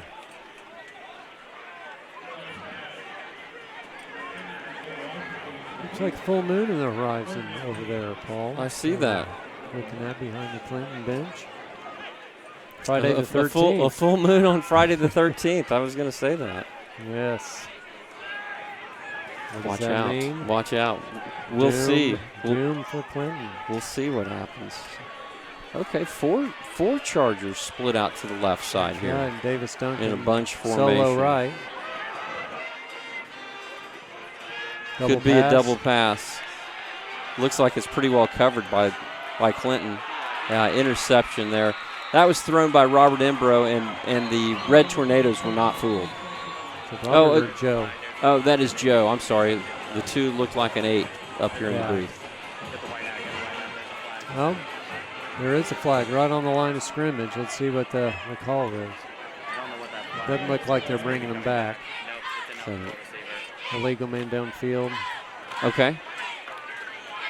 I believe that's what it was. All right, 52 seconds. A disappointing turnover there by the Chargers. Yeah. You would have loved to have gotten another score before halftime, but, they took their shot and, yeah, turned it over to Clinton inside the Clinton 15-yard line. So shouldn't be too costly. No.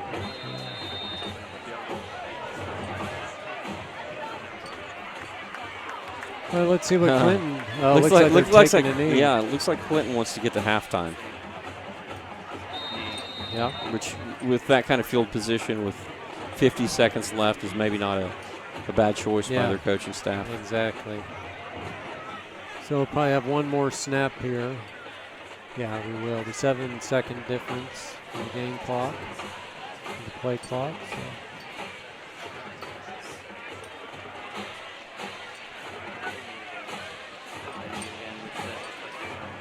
They get the ball in the same. They don't want to have a turnover here deep in or late in the quarter. And deep in their own territory. Right. I agree.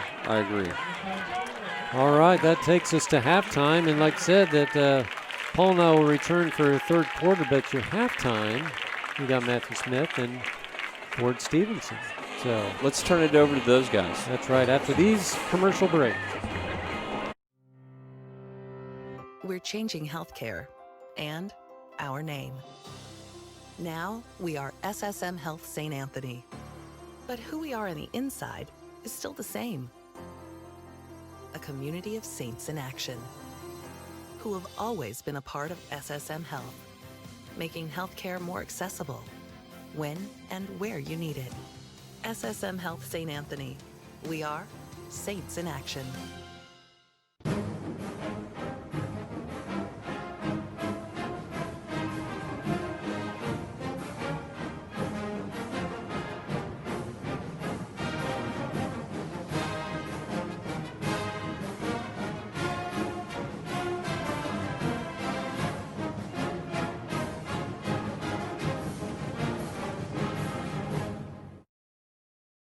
Is this like fun? Oh, what's up, guys? I'm Ford Stevenson here with Matthew Smith. What's up, guys? This is our first time doing the halftime report. Kind of pumped up. Get starting talking about the game. Absolutely. Now, if you can check it out right now at the screen, we got a full moon tonight on Friday the 13th. Kind of spooky, don't you think? Yep, beautiful night here. We're just happy to be out here for a great game against a respectable opponent, Clinton. A lot of good players on Clinton. They do have a young quarterback, Caden Powell. Just his second game starting, and he showed some signs, a little bit of rust. Yeah, coming off a great QB. What's his name again? Gage Gaunt. He's committed to play baseball at Oklahoma State. Great arm, great athlete. Big loss there. Yeah, that's a tough to recover on. So we just want to talk about how, like, that first drive, I mean, what'd you think? It was kind of slow, don't you think? Yeah, we couldn't find a groove offensively. A couple bad throws early. We kind of settled in with the run game, which led to some play-action pass success later on. And Job, it took him a couple passes to get settled in, but he's a great player, so he's going to get comfortable in the back there, and we got a lot of good athletes for him to throw it to. A lot of solid players he's surrounded by, and a great defense. That's a safety net if he goes wrong. Yeah, and he made some great running plays there at the first drive and everything. Yeah, he did. Making some good scrambles, juking out some guys. It was interesting watching it down from the student section. Yeah, it was. Great showing tonight from the student section. A lot of freshmen. Great to see some of the younger guys show out and support the Chargers tonight. Yeah, no, I think it's awesome. If we can get, I don't know if we can see it here, but there's a sign down there that says Bogert Rules, and it's kind of a little throwback from 2010 state championship, I'm pretty sure, where someone in the student section was holding up a huge sign that says Bogert Rules, which... Yeah, that was a Sterling Shepard gear. Yeah, yep. I think it's pretty cool we came back with that. A little picture of Brett and his dad in there. Yeah, absolutely. Clinton, I think they were a good test for our defense. Very physical team. They're going to fly to the ball, and they're going to hustle, and they're not going to make the very mistakes. Very well-coached team. John Higbee, a very good coach. He came back. He was a defensive coordinator for a long time under Coach Mike Lee. And, they're a well-coached team. But, we've just been a little bit better, a little bit cleaner. We've eliminated penalties from last week, which I thought is a good thing. And, a lot of positives from our team so far. Yeah, and I just want to compliment Clinton's fans. Yeah, very impressive. Fantastic. Yeah, I mean, I had to park all the way down at the upper school. It was a big showing from them tonight. Yeah, that's impressive. Yeah, I think they almost have more people here than us. So I think Chargers, we got to step up our game and kind of show out a little bit more. Yeah, all right. And then we also can't slow down. I mean, we know Clinton the past 2 years. We were down going into half, and we end up coming back and winning, and that end up being 2 state championships, which end up working out pretty well. But, I mean, we can't slow down here. We never know what's going to happen. Yeah, that's it. You're absolutely correct, Ford. They got a lot of firepower on their team, and we got to stay anchored down on defense and continue to do what we're doing on offense. I think we're gonna have a lot of success. But like you said, they got a lot of good players, and we just can't make some of the sloppy mistakes. And we got to keep our foot on the gas because we know how it feels to come back, and they can easily do that. Yeah. So at the start, that first drive with Rob's score, that was pretty impressive. Rob coming in there, going over some dudes. You love to see that. Yeah, we sort of imposed our will with the ground game early, and I think that's really key to kind of settle us in a little bit and can kind of control the clock. Keep our defense off the field, which is big against Clinton. They're going to tire you. They're going to tire us out. So we got to keep guys rested, keep us healthy. Yeah, and we got to appreciate Rob. Last year he was the one that created the comeback after Will Dunn's injury, which was pretty impressive. So I'm glad they got him in there over Job. Sometimes getting him in for some touchdowns. Yeah, later in the game, I thought it was a big moment. Was the Clinton stopped us on fourth down, which is very big for them. Gave them some momentum, and they were able to score on a little bit of a trick play. So, we got to kind of be aware that they can pull out some trickery on us, and we kind of got to, stay balanced, stay humble, and not overcommit. Yeah. And I think that's going to be key for us.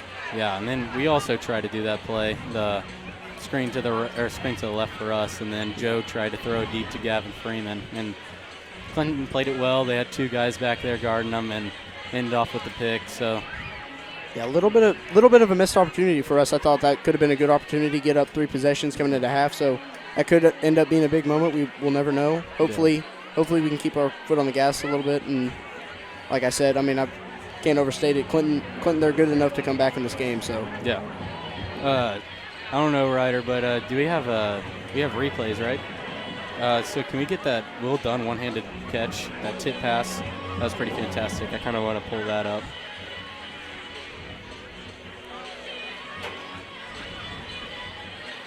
Yeah, that got the student section a little hyped up. Yeah, they're kind of slow at the start. Yeah, big time play. Will Dunn, great athlete. He'll be playing football at the next level 100%. It'll be interesting to see where he ends up going. Yeah, I know. I mean, he's gone so much bigger these past year. Yeah, What is he now? It says 6'3", 252. That is crazy. That guy used to be so much smaller. He's always been a big guy, but I mean, I'll tell you, it's not a little 252 either. He's strong. I mean, it's a muscle 252. Yeah, he's a scary dude to look at. I can say that. Yeah, I feel sorry for the people who have to play against him. Yeah. Now, on the beginning of the second quarter, what do you think about that, how we got stopped on 4th down? Yeah, like I said, I think, it's going to happen. And I think our defense, we do have to be a little bit of a – we have to stay calm on defense and stay in the present moment. Yeah. We kind of got ahead of – we were trying to make the big play, and they ended up getting us caught off guard, and they were able to run that flea flicker downfield. Yeah. But other than that, our defense has been very good. 2 interceptions so far. Davis Duncan with a great play. Yeah. The sophomore QB threw it a little short. He was able to make a good play on it. It's excited to see my fellow friend Davis Duncan making some plays out there. It's exciting. Yeah, he has made a lot of he's made a lot of improvements this year. I've been really impressed with Davis, and he was a little our corners were a little bit of a weak link for us last year, but I'm telling you what, our defense looks really good. Yeah, last year just the corners were young. I mean, you had Jackson and Davis out there, both sophomores, first-year starters. I mean, it was kind of hard to expect them to make some big plays, but this year they've really stepped up, and I'm really impressed with them. Yeah, Clinton. They didn't play against Job last year. He wasn't able to play in this game. I believe he was injured. So I mean, that's another. Clinton hasn't seen certain elements of this offense. So yeah. I mean, they weren't. I think they've gotten a little bit caught off guard. Our play, we were more of a run-based team last year. This year we can get you through the air. We're on the ground, so a lot of diversity in this offense this year. So I think that's a big reason why we're up by 13 points at this moment. Yeah, I mean, and I just love the way how Peyton's taken over Connor and Billy, and Jaden Williams making some big plays out there too. I mean, it's awesome having a big guy out there. Like we used to have Tank Love out there, going in, running up the gut and trucking some guys, making big plays. Yeah, we have a lot of size. We thought speed was going to be an issue, but I think Peyton has done a good job kind of blending in some aspects of the offense this year. And he's not. I'm not saying he's Connor or Billy yet, but I think he's definitely capable of making some big plays out there, and that's the aspect we need in this offense. Yeah, we sure did get spoiled by Connor and Billy. Those were 2 studs. Yeah, absolutely. But I like the way Peyton's taken over. He's done a good job. Yeah. And another thing to talk about note is Clinton. They are losing a lot of good talent last year. They have 2 players, Reed Lindsay last year, and Reed Lindsay and Valek Cisneros are both playing at Oklahoma State, walking on, and missing two studs like that, and along with our quarterback Gage Gaunt, those are some big losses. Yeah, so Clem's produced a lot of Oklahoma State athletes, haven't they? Yeah. So is that Gage Gaunt's brother, number 4, the freshman QB? Yes. Brady Gaunt. Mm-hmm. Yep. Maybe we'll see him in the future. That'll be interesting. That'd be cool. Yeah, that would be see cool. A little brothers going in. Yeah, that'd be sweet. Mm-hmm. Another thing I've been impressed with today is I thought we've done a good job. Like I said, eliminating penalties, but we've got to be able to keep imposing our will with the run game, and we can't get away from a run and because, like we said, we threw a pick late, which could end up being costly. So I think we got to keep them humble and keep working the ground game a little bit more in the second half. Yeah. And the pass game was kind of slow at the beginning and everything. We kind of worked it out, and we got some good runs in there. And after all of that, but then later on, I like this throw from Jackson whenever he hit Philly on that deep corner route. Yeah, that really set up for a good drive after that, because I think Jaden Williams came up with a big run to the right, took it all the way down to like the 3 yard, somewhere around there, inside the 5, I think. And that was huge. That I don't know if that got us up by 2 or if that only got us up by 1 touchdown, but it was big. I mean, I like seeing Jaden Williams and our fellow friend out there scoring some more touchdowns. All right, so I think we're about to head into a commercial break. So I'll see you in a minute. Yep. When you walk into Fuzzy's Taco Shop, you'll know you're in the right place. With the best Baja-style menu in town, we'll have the whole family addicted. Order up. Nachos, tacos, burritos, it doesn't matter. It's like an explosion of flavor in your mouth. We know you've had a long day, and you deserve a break. So, bring the crew to one of the Fuzzy's Taco Shop locations in Norman, Oklahoma City, or Stillwater. Welcome to your new addiction. Eat me. You're going to find a whole lot to love right now during truck trading time at Joe Cooper Ford. You can trade your keys for the keys to a new truck. Then Joe will beat any other dealer's best deal by $500 guaranteed. Get more for your trade-in, lower your monthly payment, and make no payment for 90 days. Plus, we believe in service after the sale. When you bring your new Joe Cooper Ford in for service, you'll get a courtesy loaner car and a car wash. Who loves you, Oklahoma? Come see us at Joe Cooper Ford. Welcome back, guys. So now we're going to be talking about the keys of the next half, so we don't blow this lead that we have right now. What are your thoughts? Yeah, I'm gonna start off with the defense. Like I said, I think it's gonna be key for us. We gotta make them convert on third and fourth down. We gotta make the sophomore QB make plays, and if we can force them to convert the 4th and 3s, 3rd and 6s, I think that's gonna be key for us. We can't let them impose their will. We know they're a running team, so if we can just kind of run commit and make them make plays through the air, that's gonna be key for us. Another thing is we can't leave our corners on islands against some of their stud receivers. Like Ty Newcomb he's made a couple of big plays for them, and so we got to help each other out and got to tackle in the open field. Yeah, I really think our defense has done a good job tonight, holding Clinton down to 7. I mean, usually it's still a close game, but I mean, seeing that makes me have good hopes for the season. Especially last week, holding Millwood down. It was a shutout, right? Yep, shutout. Yeah, that was impressive, because it's not too often you'll see a Millwood team like that have 0 points. Which, yeah, all right. And then, on defense again, they have that young QB, and this is only his 2nd game, I think. And I think we just got to put some pressure on him. He's been, every time he's thrown it deep, it's been short, or it just hasn't been fantastic, which I don't want to bash on or anything, but I think that's how we're going to need to make some big stops. And then focus on the run game, yeah, like you said. Yeah, their best throw of the game was from a receiver, so. So off that screenplay, yeah. Yeah, we gotta, if we make him beat us, then I like our chances to close this baby out. Yeah, that was a pretty solid throw by the wide receiver, I gotta say. Yeah. Although early I don't know if it was the same guy, but early he kind of threw an absolute moon ball that we got an unlucky pass interference call on. So. Oh yeah. What happened there? Explain. I think I looked down for a bit right there. Yeah, they tried the same play early, and he threw it kind of just really high, and we couldn't really find the ball, and we ran into him. And they called it pass interference, so Kyle was kind of an unlucky call. Is that when Joe was guarding him? Yeah. Number 2, yeah. I believe. Yeah, okay, that makes sense. So offense, I think our offense is doing good. We haven't had that many penalties, I don't think. No. I think all of our penalties came from defense, honestly. It looks like Jackson, is having a tough time sometimes, having to scramble outside the pocket. So I don't know if it's a line or is it just his decision. But, we're getting the wide receivers open downfield. We just need to complete some more throws and keep the run game up. Yeah, I think our O-line, they're always very, we're very well coached offensive linemen. We have obviously Melvin, Amari, William Jackson.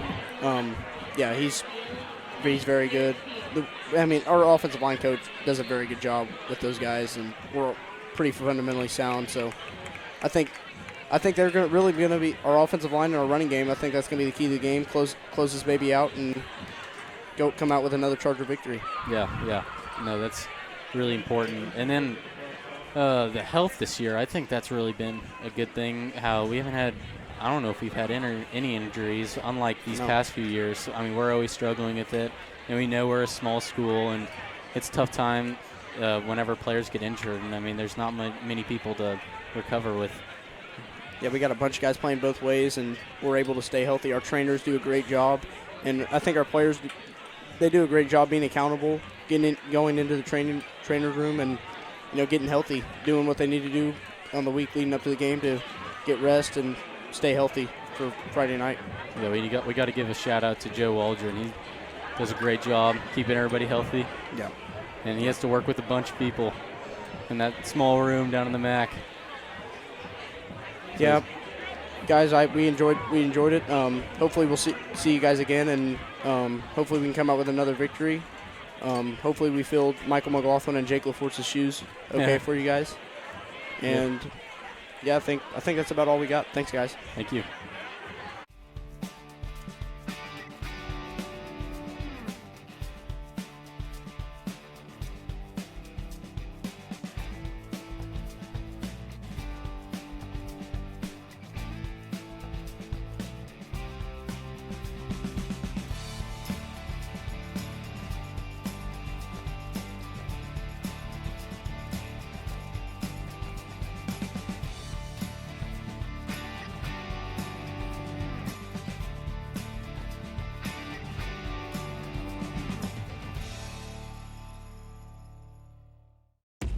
We all want a chance to grow,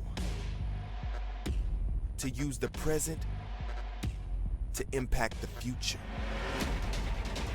Every day, this field is a place to play for thousands of our students. And this place, this field, changes everything. This field is more because the future plays here.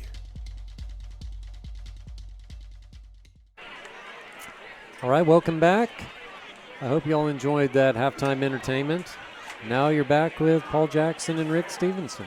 So, all right, Paul, first half, Chargers lead 20-7. What were your thoughts coming out of the first half?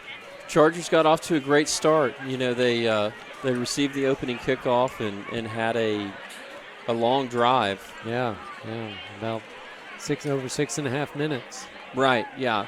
Had a long drive to open up the game. Scored a touchdown on the first possession.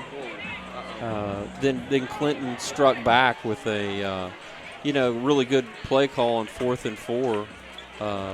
The backward pass, the double pass that resulted in a Clinton touchdown. After that, it was all Chargers. Yeah, it was. They had a couple turnovers after that. Clinton did 2 interceptions. Yeah, big interception by Philip Smitherman. That's right. Then Jackson had a 4-yard run just a minute and 18 seconds after Clinton's double pass, as you talked about, to make it 13-7. We got stopped on the 2-point try there. Good defense by Clinton. And then finally Colby Lewis capped off the scoring with a 1-yard catch from Jackson Joe with 5:29 left in the first half. It's a kick by Butler to make it 20-7.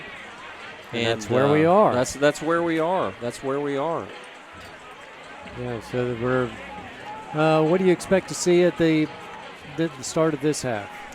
I expect to see a lot of the same. I know Clinton, they didn't throw the ball real well in the first half, which is going to make it difficult for them. They really need to establish the run, establish that power running game. I don't know if they can do it.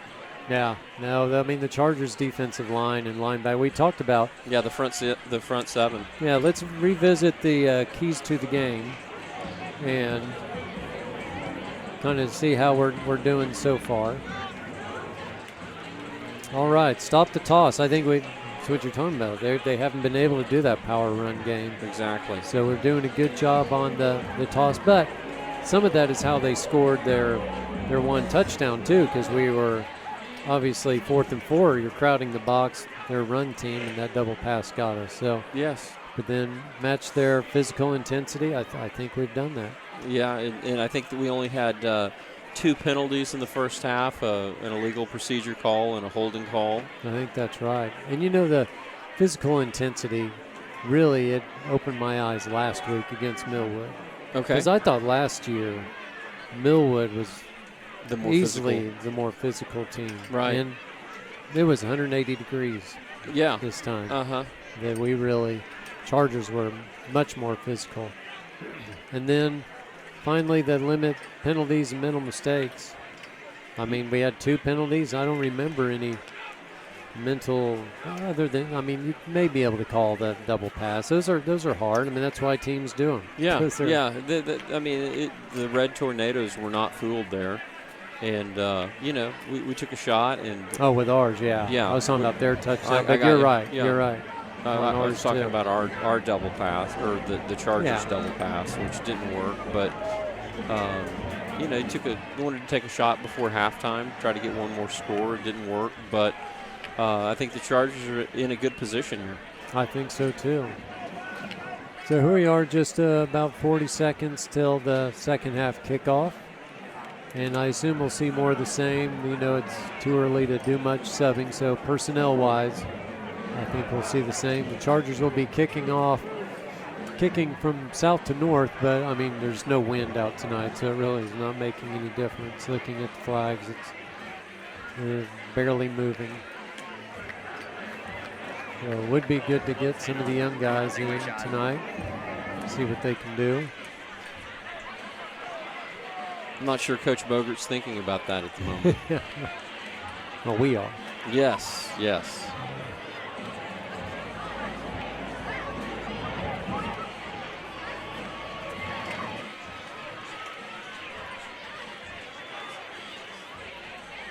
So the Chargers are getting ready to send off the kickoff team.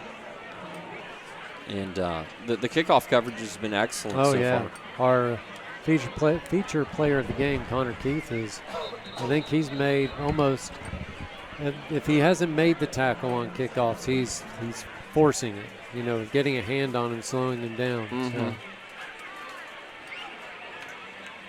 doing a heck of a job. So we'll see. Luke Butler is kicking. Luke's doing a good job. We talked about earlier.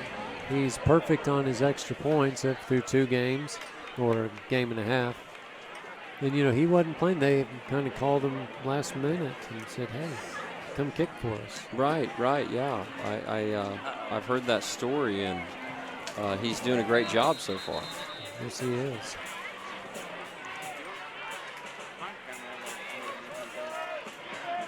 All right, Clinton's coming out. Let's see who they have back. Looks like Aaron Seabolt.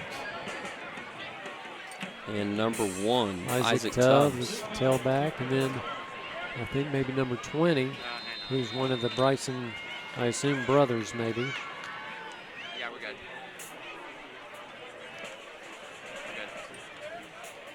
Good kick by Butler. Yeah, down to the 7 yard. Each one gets a little deeper and deeper. Good coverage by the Chargers. There was. We had, who was it brought him down? Gavin Freeman, I think, was the one that brought him down. All right, here we are with the defense. Looks like the same defense that started the game.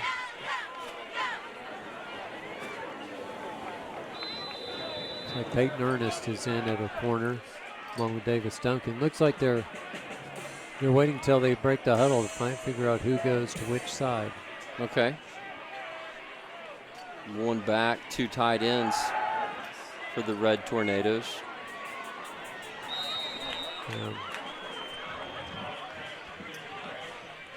Bryson got about 7 yards on that one, maybe 8.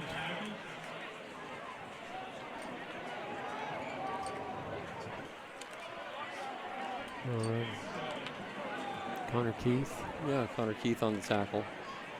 Second and 3. I formation for the Red Tornadoes. 2 receivers to the left, the tight end to the right.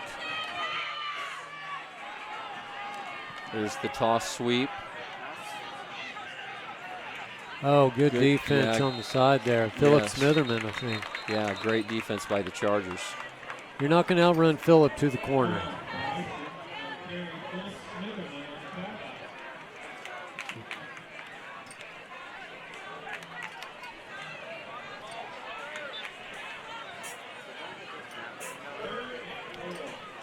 Third and 4 for the Red Tornadoes.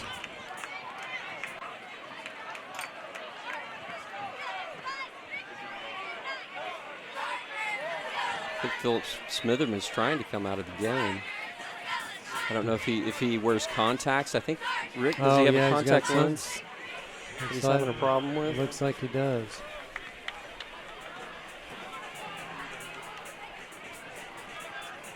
All right, well, let's... breaking the action here. Yeah, well, there's not going to be much of one. I was going to give a big thanks to Fields and Futures for supporting Charger Vision. Check them out at... Gavin Freeman in to replace Philip Smitherman. Check them out at fieldsandfutures.org to find out how they're empowering coaches and kids to be something bigger than themselves.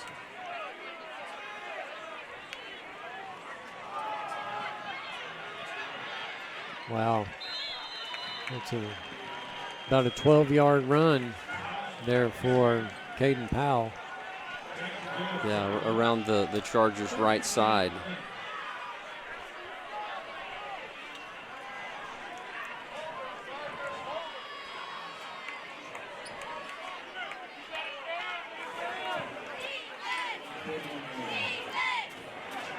Again, lining up well. Little confusion in the offensive backfield. Run trips right.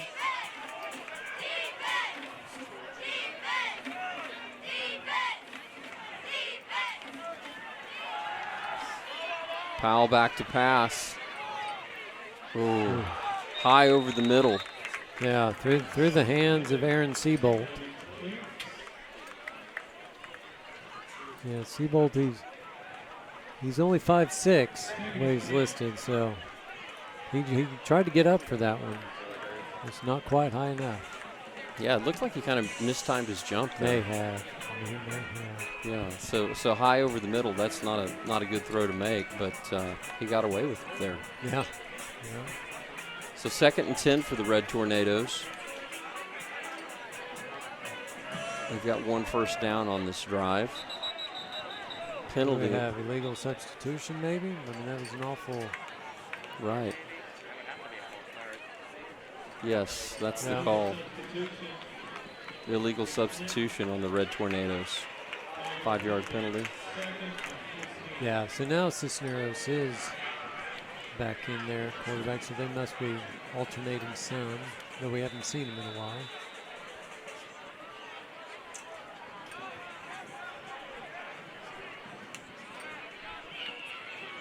Or maybe he was just playing running back. I don't know. He's in there. They never made it to the line of scrimmage, so.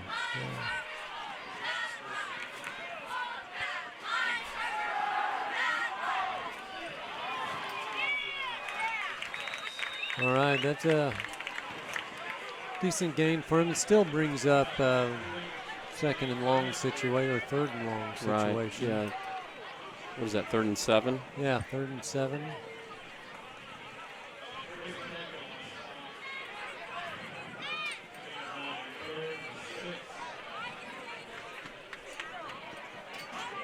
Looks like they're moving more towards the passing game. Yeah, I agree, Rick. They're trying to. They look like they're throwing some pretty safe passes. Oh, good pressure. Yeah, just force Powell to throw it away. Flags on the play. I would assume that maybe on the offense, because that was right at the snap. So I'm gonna assume it's on Clinton, but we'll see. Yeah, I think I thought I saw the official say off. I thought he said offside. Yeah. Illegal procedure. It's declined. But what's Clinton going to do? 4th and 6 or 7 from their own, what is that, 44-yard line. It looks like they're going to line up to punt.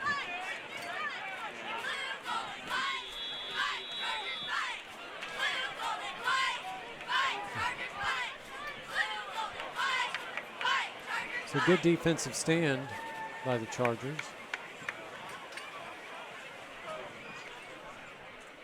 They can maybe bring in some the corner. Oh, short kick. Yeah, short kick by Clinton. Jumped out of bounds about 35-yard line. Not a great punt by the Red Tornadoes. About a 20-yard punt there.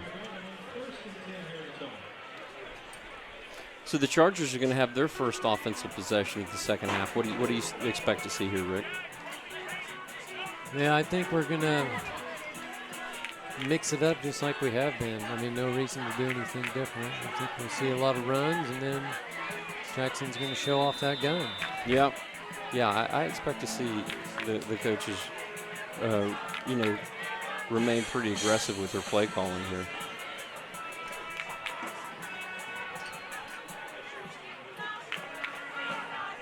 Ooh, good catch. Pass. Yeah, good catch. Good catch by Jagger Abels. It looked like he was maybe a little slow coming out of his break there, but made a very nice catch for about a 4-yard gain. Yeah, it was low. I don't know if it landed wrong or what. He's kind of trying to stretch out a little.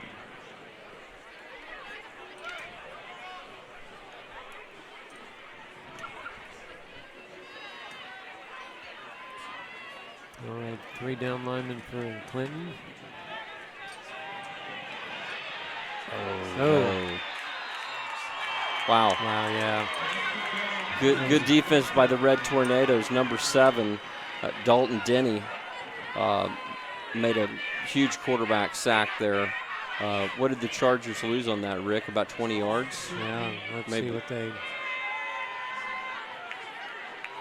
I think so. Yeah.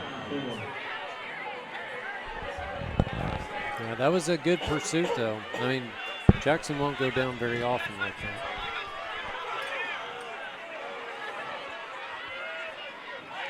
Chargers deep in their own territory. Uh-oh.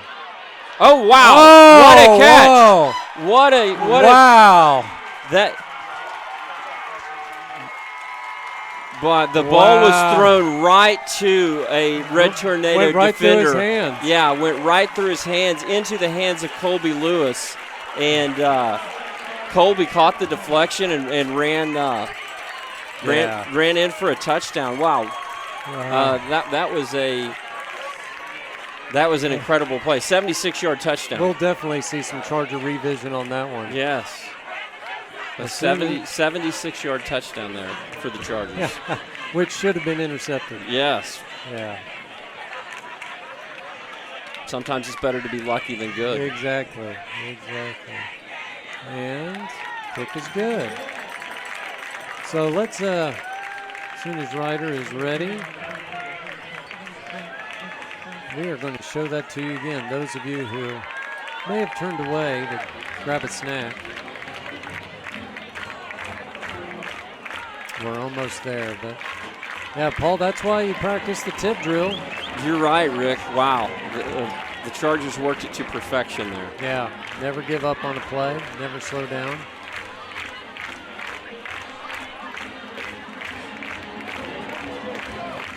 Yeah, it makes the score 27-7 Chargers.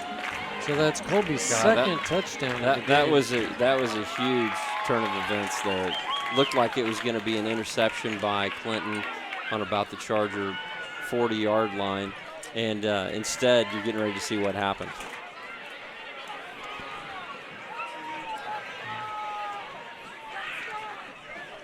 Now, I guess we didn't get all of it. Yeah, but as you see here, Colby Lewis down the sideline for another Charger touchdown. And that was Charger revision. That's right.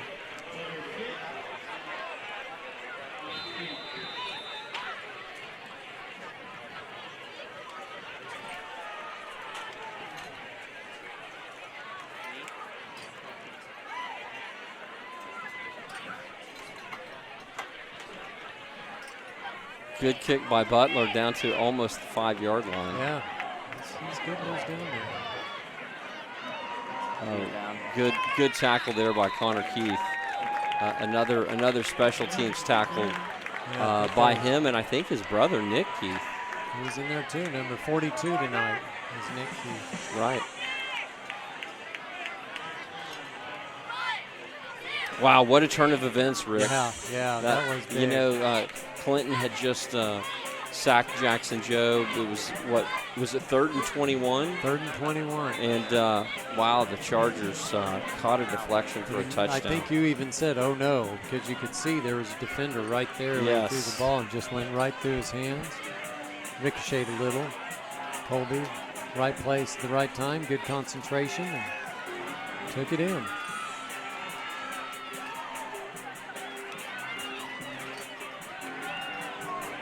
Oh, good throw there by Powell to number 5, Avant Bryson. He's the one that caught the one touchdown earlier. Okay.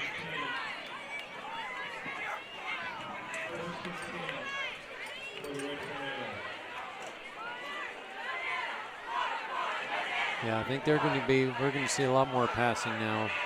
Yeah, being 3 scores down, I mean, they're going to have to, air it out. The jungle is going bananas. They're going bananas. You're right. Toss play. Good defense there. Yeah. Really good play by Connor Keith. Excuse me. That was great defense. It was swarming defense. He fought off a block and made the tackle. That was some nice linebacker play right there. That was very good.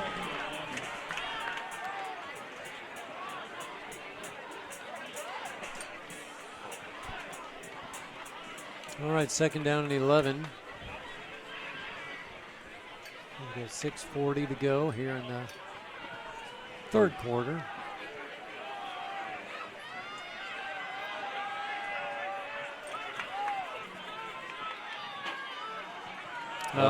Yeah. No flags. Wow, Powell got rid of that, but looked like there was illegal motion. Illegal motion on the Red Tornadoes. Looked like the left tight end or wing back, stood up out of his 3-point stance. Maybe he never put his hand down. I guess not. But it looked like more than one guy was moving it. I agree. Good shot there of Hardy Bowers. Hardy's a warrior. Yeah, he is. He's played middle linebacker. 2nd-year starter at middle linebacker. That's right. For the Chargers. Makes a lot of tackles. He's a tackling machine.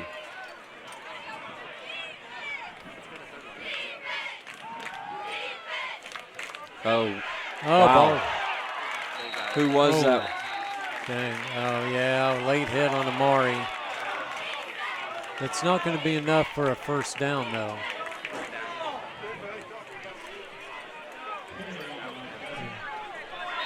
Yeah. The Chargers had a great pass rush there. They did. Looked like Will Dunn and Jaden Williams got to the quarterback there together. Let's see if we can see that on Charger revision. Yeah, take a minute to get it going. Let's see. Unfortunately, yeah. Unfortunately. But I don't think it's enough. It's going to make it 4th and short. Or is that? Probably play 3rd down again, right, Rick? Well, let's see. You may be right. But it's dead ball. Okay. Yeah, you're right, Rick. 4th down, 4th and 2. 4th and 2. Puts it closer to midfield. It's a long 2, it looks like.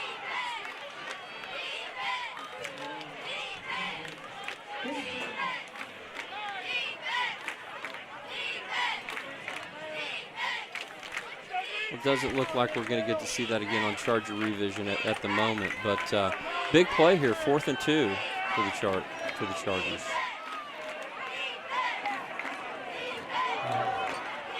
Well, Yeah, good hard run. Yeah, good hard run by Powell.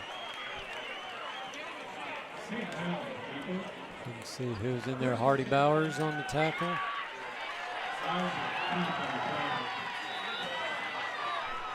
Yeah, let's see that on Charger revision again.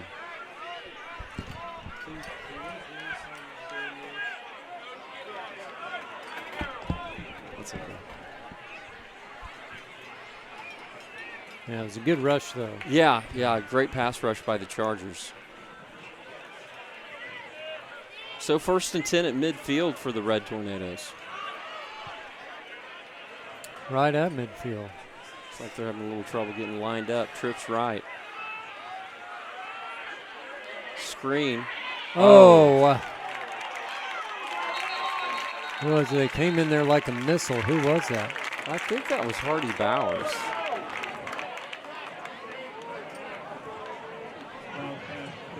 Or Landon, one or the other. They've Okay. been Hardy. I'm not sure. Yeah. But they came in there. Anyway, it was, a great defense there by the Chargers. Yeah. May have been Hardy there. Showing him, he showing a little frustration, but he got there in a hurry. Yeah, he did.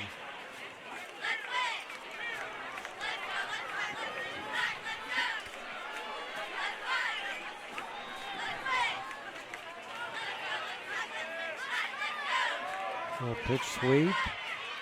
Right. Philip Smitherman, I think, tripped him up. And we had Peyton Ernest over there as well to make sure he came down. 3rd and 8. Big Melvin coming off the field. He's working hard tonight, Rick. Yeah, he is. Who do we have in at defensive end for him there? Let's see. I think it's Jaden Williams and Will Dunn at the defensive end spots. Amari Smith at the nose guard. Yeah.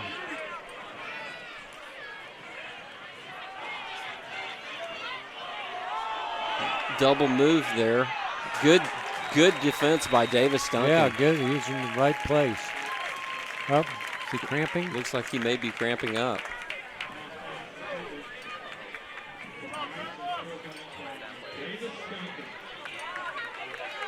Big play there by Davis. He was one-on-one. That was a much better throw, by Powell. At about the 15-yard line, and great pass coverage by Davis. Yeah, it was. He was right on him. I think it's just a cramp. He's walking off gingerly.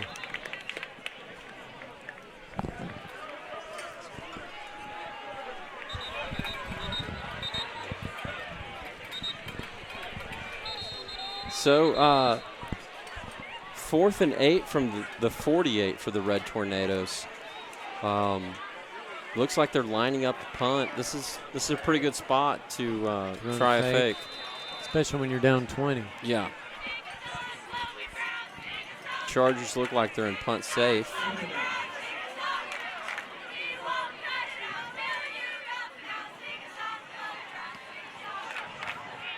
Well done in there, trying to create some pressure. And ball rolls out. Yeah, Phillip hadn't had a chance to return any punts tonight. No, the Red Tornadoes punting game has not been stellar tonight. Y'all need to go pick up some new Charger gear this year at the Charger Corner campus store in the upper school. Do you know all the profits go directly to teachers, classrooms, and programs like Charger Vision? Store hours are 10 to 2 on school days. Get your Charger pride on, both physically and yes. Let that Charger pride flow. So 1st and 10 for the Chargers from the 24. Starting offense back in. Peyton Ernest up the middle. Short gain on that play, Rick. It was. They're just establishing, why not run clock here? You got 3:10 left in the this. 3rd. Yeah, absolutely. On your own side of the 50. And there's a good chance they're not going to have 3+ opportunities in the 4th quarter, with the ball. So the more clock you run, the better better chance we have to limit their opportunities to make this a closer ball game. Sure.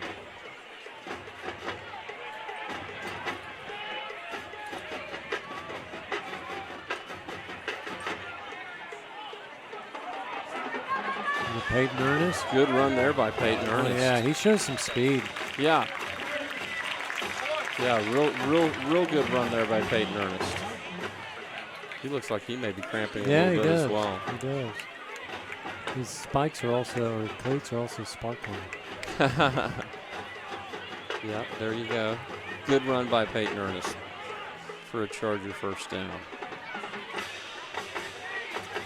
Guys are playing hard. Yeah, he's stretching it out. There's another cramp. Baker Burns in the game for the first time tonight here. Receiver? Yeah, wide receiver on the left side. Number 4, Baker Burns. All right. 6'3", 180-pound senior. He took a couple years off too. Yeah, yes. He's coming off a hip flexor injury, I believe. Looks like we got an injury timeout, so we'll take a break along with him, and we'll be back for the rest of the third quarter.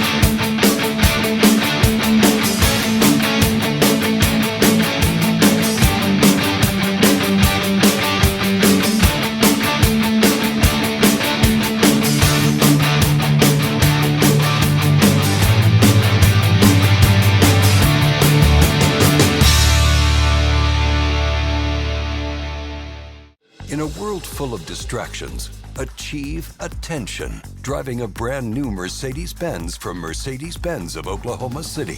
Like the totally new, completely redesigned 2020 GLE 350 SUV. Available with 7-passenger seating, a new infotainment system, and supreme luxury. Get yours now during the Mercedes-Benz Summer Event. View all of our best offers online at mercedes-benzofokc.com. Back to action, Chargers. Hand off to Colby Lewis. Trying for his, flag. Yeah, flag in the Chargers backfield. That probably indicates holding on the Chargers. Yep. Looks like Matthew McClintock and Avon Bryson were exchanging pleasantries.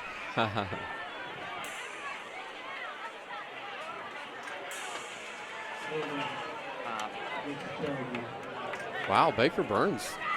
He's pretty fast.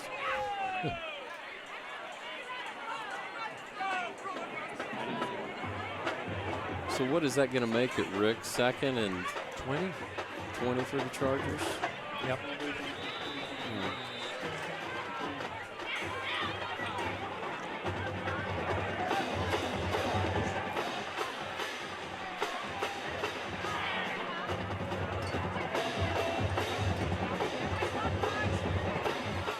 Oh, looks like screen pass. No?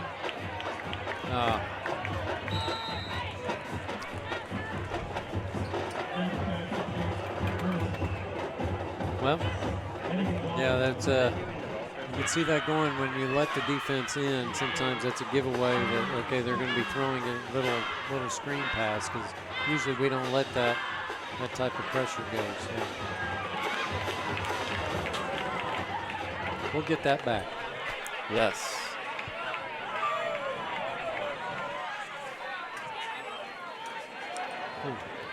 Nice pancake. Yes, oh, wow. What a catch. What a catch by Philip Smitherman. In double coverage.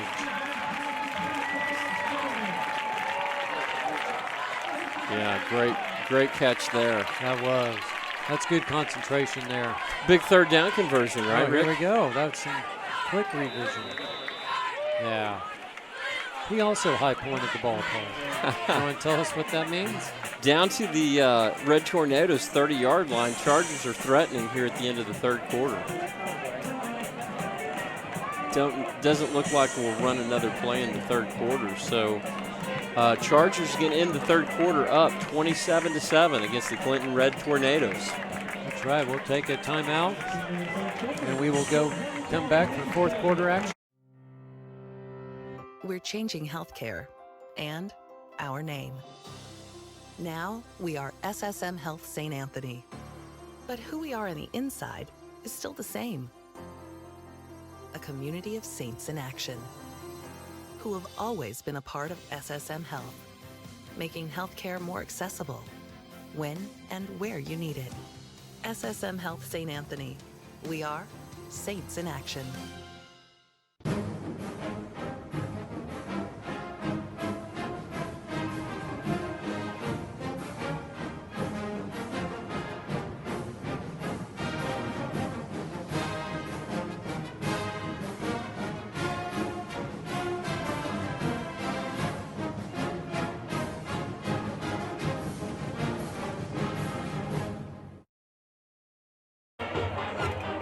All right, we are back.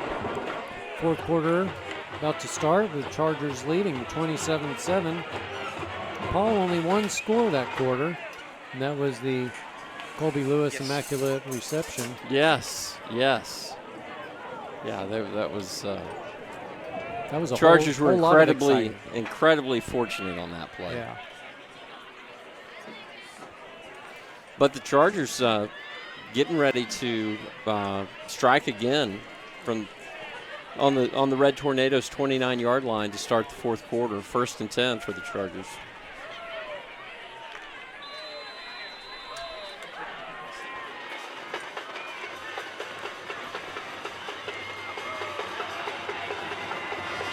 Looks like they're stacking the box, Paul. They're daring us to throw a good run by Payton. Oh gosh, just about a step away from breaking that run. He really has good acceleration, quick acceleration, doesn't he? I agree. 6'1", 188-pound junior from Oklahoma City.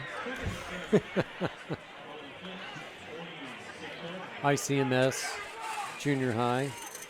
Yeah. Quail Creek Elementary. Quail Creek Elementary, that's right. Yeah.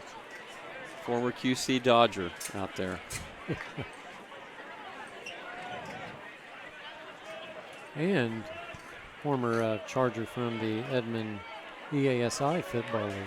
Is that right? Yeah, he played with Henry and Ford. Oh, gosh. Get rid of it. Oh, no. Oh, nice completion. I mean, it didn't gain anything, but good job getting away.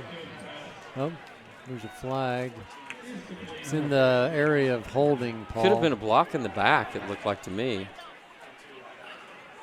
By the Chargers. Oh, okay.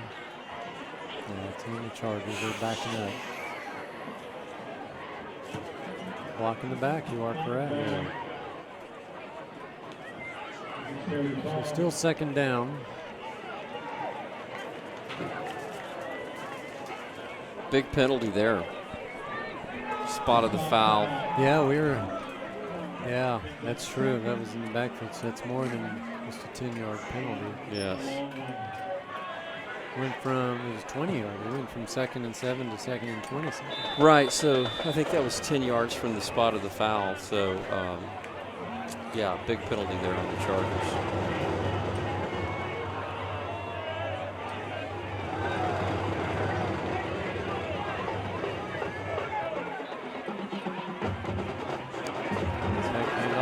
Deep. Oh, wow. What a catch by Colby Lewis. Touchdown for the Chargers. That's his 3rd touchdown tonight. Wow. His parents right in front of us getting pretty excited. Here's some Charger revision. Good block there by Edwin Lorne. And great pass. Oh, just over the outstretched hand of, I think, number 20. Atrell Bryson, and the Chargers score again. Is that about 45-yarder? I think you're right.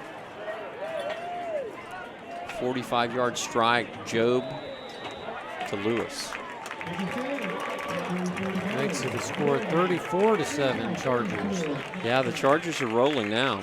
I think we have a leading contender for our player of the game, Paul.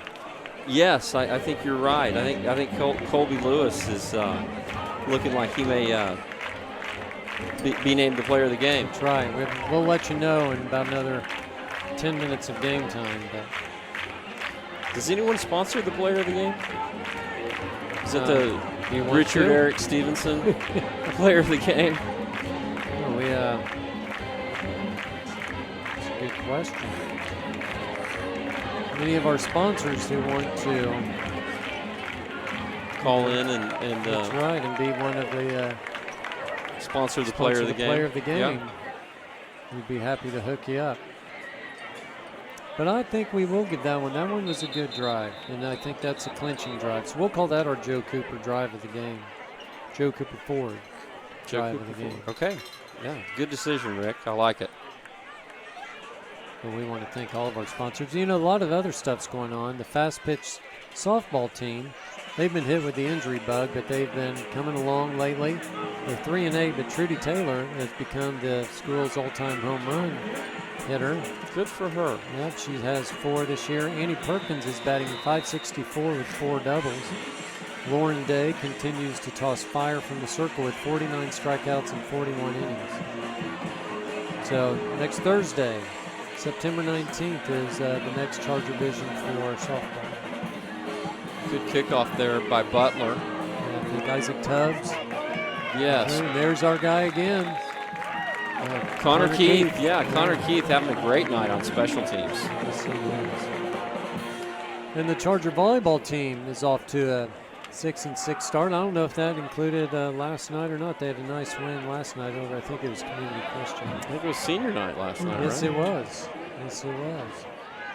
Oh, I guess it did include, because they did. They swept Community Christian 3-0.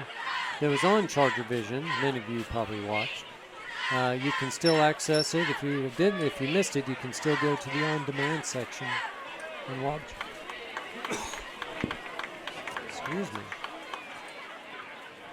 So then we're hosting regionals here pretty soon. Full back up the middle for the Red Tornadoes. That's the first time we've seen that. The dive tonight. Looked like Amari Smith and let's see here, the sophomore Mason Georgia. Yes. Yes. Looks like the coaches are getting in some of the younger players now. Mason Georgia in there for Hardy Bowers. Matthew McClintock. He's not one of the younger ones. I see Travis Freeman in there. Travis? Number 6, Gavin Freeman, excuse me. Travis, I believe, is his younger brother. Ah, gotcha. Or is it Gavin? This one's Gavin. This one's Gavin. Okay, yeah, Travis is the younger one. So, it's already being mentioned on Charger Vision. Uh-oh.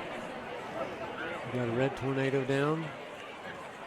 Well, let's talk about our cross-country runners. The cross-country runners had a great first meet last Saturday in Kingfisher. All Coach Brown's runners pushed themselves and competed hard. Hayden Sherrod placed 23rd with a time of 19 minutes and 14 seconds in the high school boys 5,000-meter race. Helen Park finished 11th with 13 minutes and 44 seconds in the high school girls 3,200-meter race. Up next is the OK Runner Meet in Norman on September 21st. Onward, Chargers. That's right. Paul, are you on social media? I am not, but maybe I should be. You should be, so you could follow the Chargers at HH Chargers TV for schedule updates, pregame features, crew happenings, and more. You can find them on Twitter, Instagram, Snapchat, and Facebook. Good, good. Yeah, I watched the volleyball last night through Charger Vision, but on Facebook. It was a very nice, easy stream. Good, good. Well, if you want Jessica to become Adams did the play-by-play, did a great job. Good for her. I was going to say, if you want to become a Charger Vision sponsor, get your business maximum exposure within the Heritage Hall community. Absolutely. For more info, email chargervision@heritagehall.com.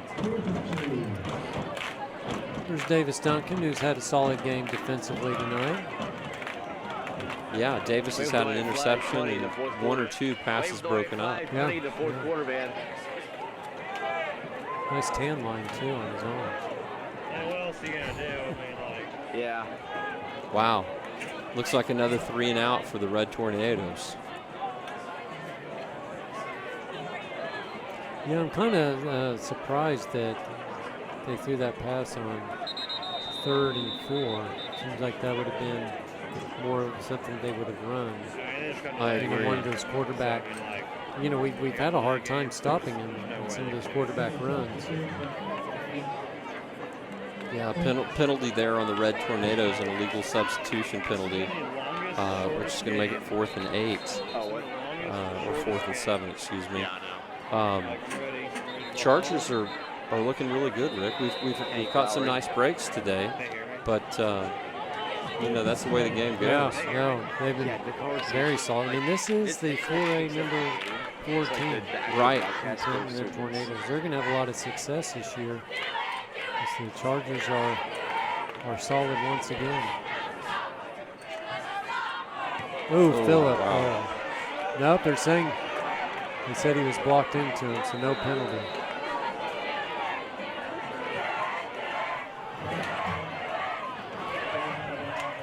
Was that, who was that, Rick? Is that Jake?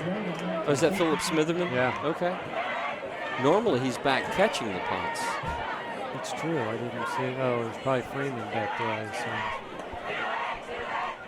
Well, a good break for the Chargers there.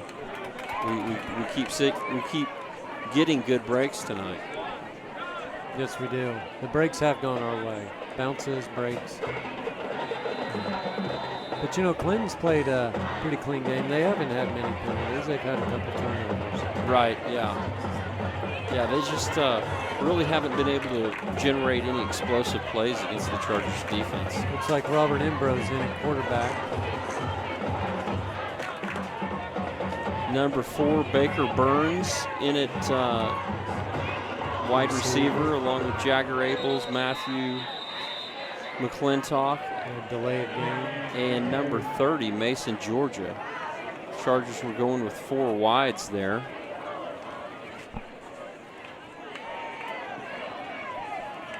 Number 52 checking into the game for the Chargers tonight. I'm not sure. I don't see him listed on the roster. Oh, is that Will Shawn, maybe? It may be. We weren't given that correction on the roster. And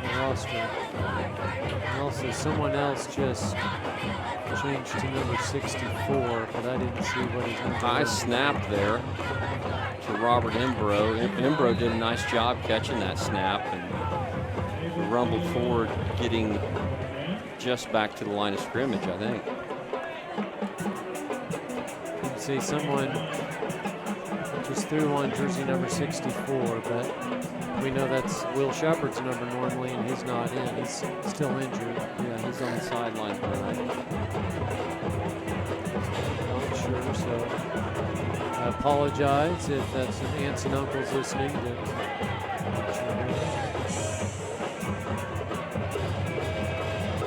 Robert hands off to.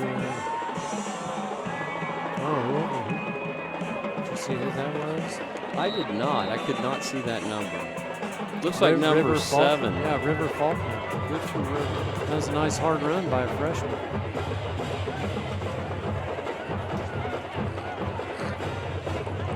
Third and 15 for the Chargers. There's River, 5'10", 146-pound freshman, and you know he's going to fill out if you look at his dad.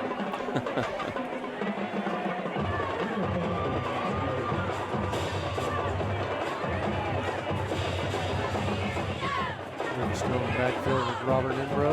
On snap. Oh. Wow. They weren't fooled by that pump fake. Yeah, good defense there by the Red Tornadoes. There's the punting team coming in.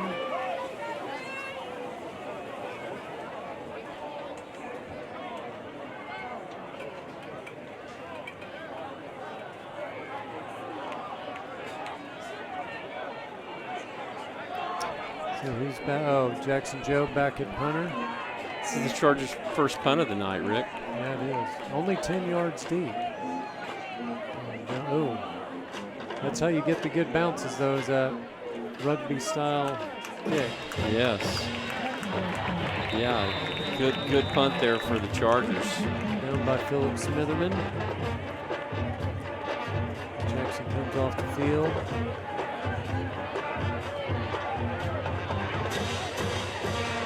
Looks like got some more subs in there. Like I said, we don't know which one 52 is, but if we look at some of the other big fellas down there, we assume Will Shawns,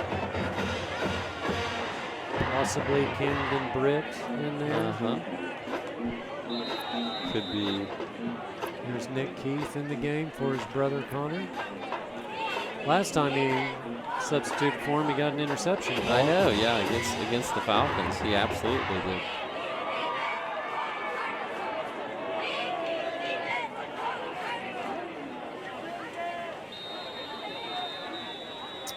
Looks like we have a timeout, Clinton. So, Ryder, why don't we take a timeout and come back for the rest of the fourth quarter?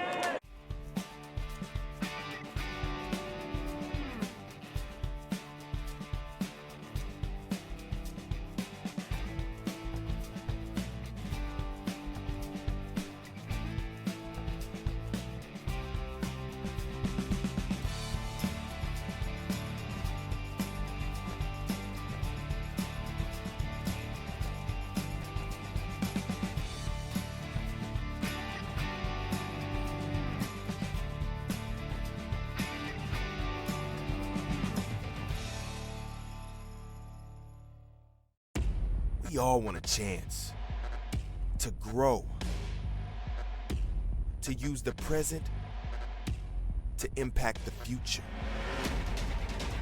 Every day, this field is a place to play for thousands of our students. And this place, this field, changes everything. This field is more because the future plays here.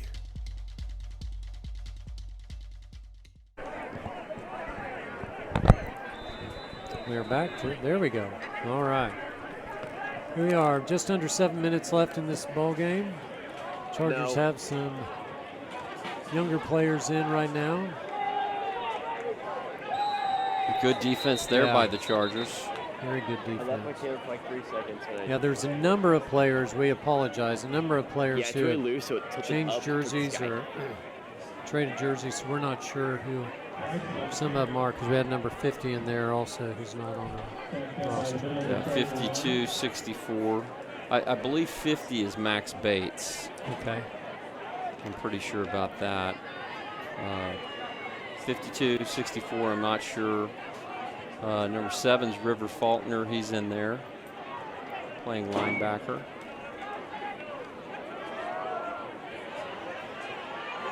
Good run there by the Red Tornadoes. Yeah, Matthew McClintock on the tackle. Yeah. Number 1, Isaac Tubbs on the carry.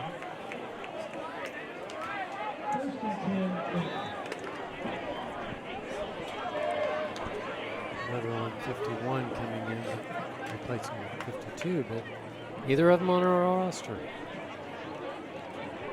Well, it looks like maybe Will Shawns is 51 tonight. Camden Britt is 52.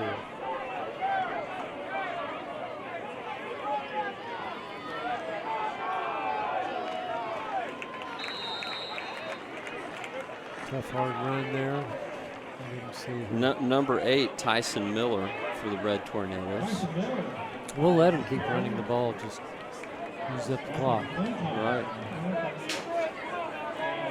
I think that was Matthew McClintock on the tackle.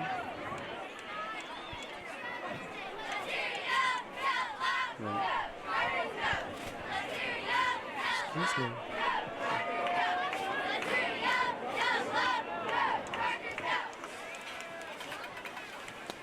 Pitch out to the outside. Coming through first down, Clinton. It's Isaac Tubbs.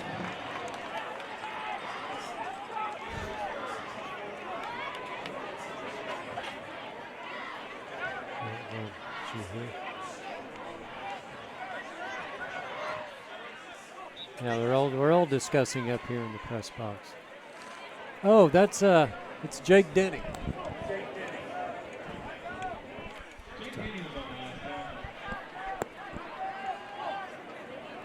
Jake Denny, whose brother was a good player for us a couple years ago.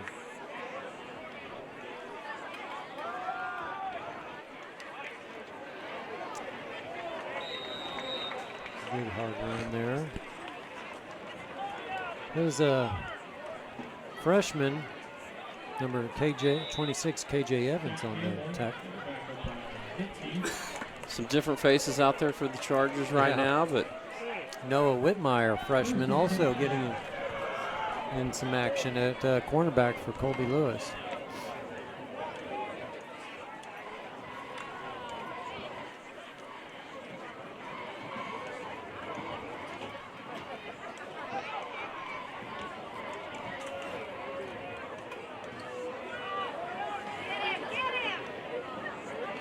good tackle there. And Matthew McClintock, and I believe that KJ Evans.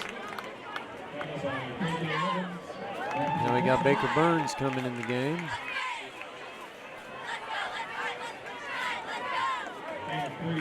Oh, he was in for number 17, Bryce Carlin. Oh, Bryce Carlin was in the game. Very good. Sorry we didn't holler at you earlier.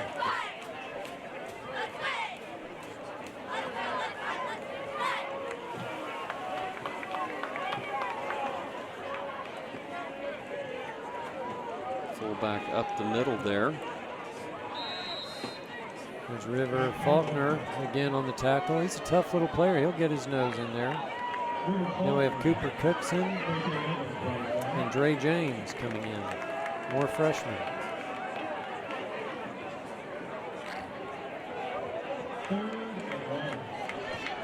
Now, Paul, I think this year we talked about how many freshmen. I think we have 9 freshmen, 8 sophomores, 13 juniors, and 10 seniors playing on this year's team. Okay. That's more seniors than we've had at least last year. Yeah. Last year I think we had 5. Yeah. Mason Georgia on that tackle. Yeah, and the year before that, I mean, really, the class of 16 had a ton of seniors. They did. 22 or something like that. Yeah, a big senior class. But other than that, the last few years, excuse me, it's been, 4, 5, 6. Right.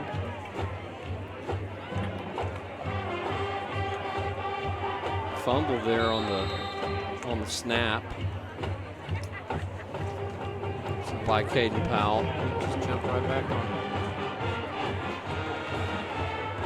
Well, Rick, are we going to talk about a Richard Eric Stevenson player of the game tonight? Yeah, I think it's no doubter. I mean, you could give Jackson Jobab 3 touchdown passes, or 3 touchdown passes and 1 touchdown run. But Colby Lewis gave us the wow factor tonight with 3 touchdown catches. Yeah. Yeah, like one that was, what, 74 yards? That's right, the immaculate reception for the Chargers. So, yeah, great game. I know that he had a touchdown last week. I don't remember if he had any last year, but, I mean, he's got speed. Yeah, he's got a lot of speed, and, he definitely got his opportunities tonight. He had a 1-yard touchdown catch, a 74-yard touchdown catch, and a 45-yard touchdown catch. Big night for Colby Lewis. Bryce Collins in a defensive end. Tackled by Cooper Cookson there. All right. Inside of 1 minute left in this one, the Chargers came into tonight with a 5-game winning streak against the Red Tornadoes, and it looks like they're going to push it to 6 games. Yeah, which is impressive. I mean, Clinton's had great teams. We've had some really good games with them. Yeah, the last 3 have been very close.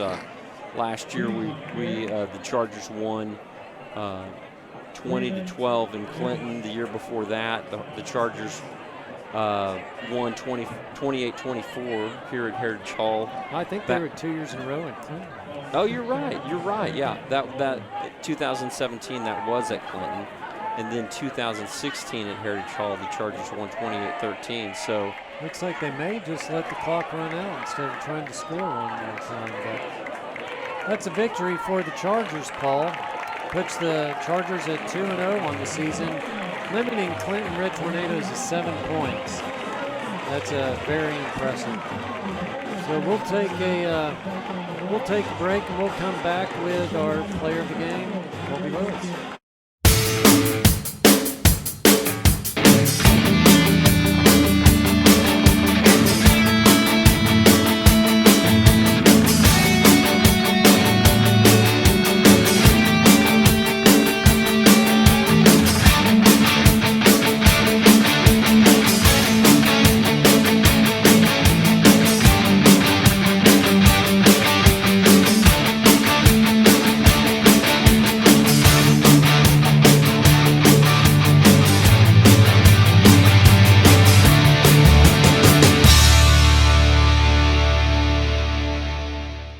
In a world full of distractions, achieve attention driving a brand new Mercedes-Benz from Mercedes-Benz of Oklahoma City. Like the totally new, completely redesigned 2020 GLE 350 SUV. Available with 7-passenger seating, a new infotainment system, and supreme luxury. Get yours now during the Mercedes-Benz Summer Event. View all of our best offers online at mercedes-benzofokc.com. All right, welcome back. Chargers victorious here at Pop Murray Memorial Field by a score of 34-7 over the 4A number 4 Clinton Red Tornadoes. The Chargers pretty much led throughout. We were tied for a minute and 18 seconds until the Chargers scored the go-ahead touchdown in the second quarter with a 4-yard run by Jackson Jobe after a couple nice plays, a long pass to Philip Smitherman, long run by Jaden Williams on that drive. And then in the third, Colby Lewis scored his first touchdown with 5:29 left in the first half to make the score 20-7. He followed that up in the third quarter with the only touchdown of the quarter with, as I've been calling it, the immaculate reception. And as it tipped off at least one guy, if not two, and he caught it on the ricochet and ran 74 yards for a touchdown. Then capped it off with 45-yard touchdown in the fourth quarter. So Colby did all the scoring himself in the second half for both sides. So he did a great job. So Colby Lewis earns our player of the game, and we'll have him up here to talk to him here in a little bit after the team huddles up. But the defense, I think, also deserves a lot of recognition. The defense played the heck of a game. Holding the 4A number 4 team to 7 points is a great feat. They were, I think we were just as physical, if not more hand. And really, Paul, what do you think? I think our defense deserves a lot of kudos as well. Our defense played a great game. I mean, other than the one, kind of gadget play that the Red Tornadoes ran, we dominated, or the Chargers dominated. That's right. The Red Tornadoes. So run off to ring the victory bell. And then, what did you think on the night, Rick? Oh, yeah, I think the offense was solid. Defense was more than solid. Right. I mean, penalties, we did a good job on penalties. Yeah, played a pretty clean game. No turnovers, right? We turned it over on downs. We threw one interception on the double pass. Oh, yeah, you're right. No interceptions by Jackson Jobe. And, yeah, just a solid game. Overall, all three sides of the ball. The special teams are Fuzzy's feature player of the game. Connor Keith was outstanding on special teams. Yes, yeah, I agree. He was on kick coverage. I know he had at least 3 tackles. Yeah. So we'll give him our Our special teams. Paul Britton Britton Jackson, or special teams player of the game. Yeah, very nice, very nice. Comes with a nice award too. Yeah. So all right, well I think they're hunting Colby down to bring him up. So we'll take one last commercial and be back with Colby Lewis. Take myself down. We're changing healthcare and our name. Now we are SSM Health St. Anthony. But who we are on the inside is still the same. A community of saints in action who have always been a part of SSM Health, making healthcare more accessible when and where you need it. SSM Health St. Anthony. We are saints in action.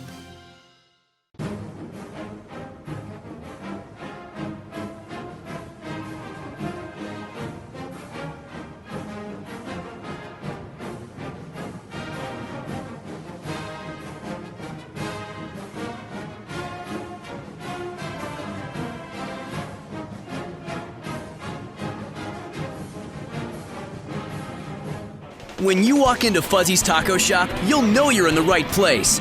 With the best Baja-style menu in town, we'll have the whole family addicted. Order up.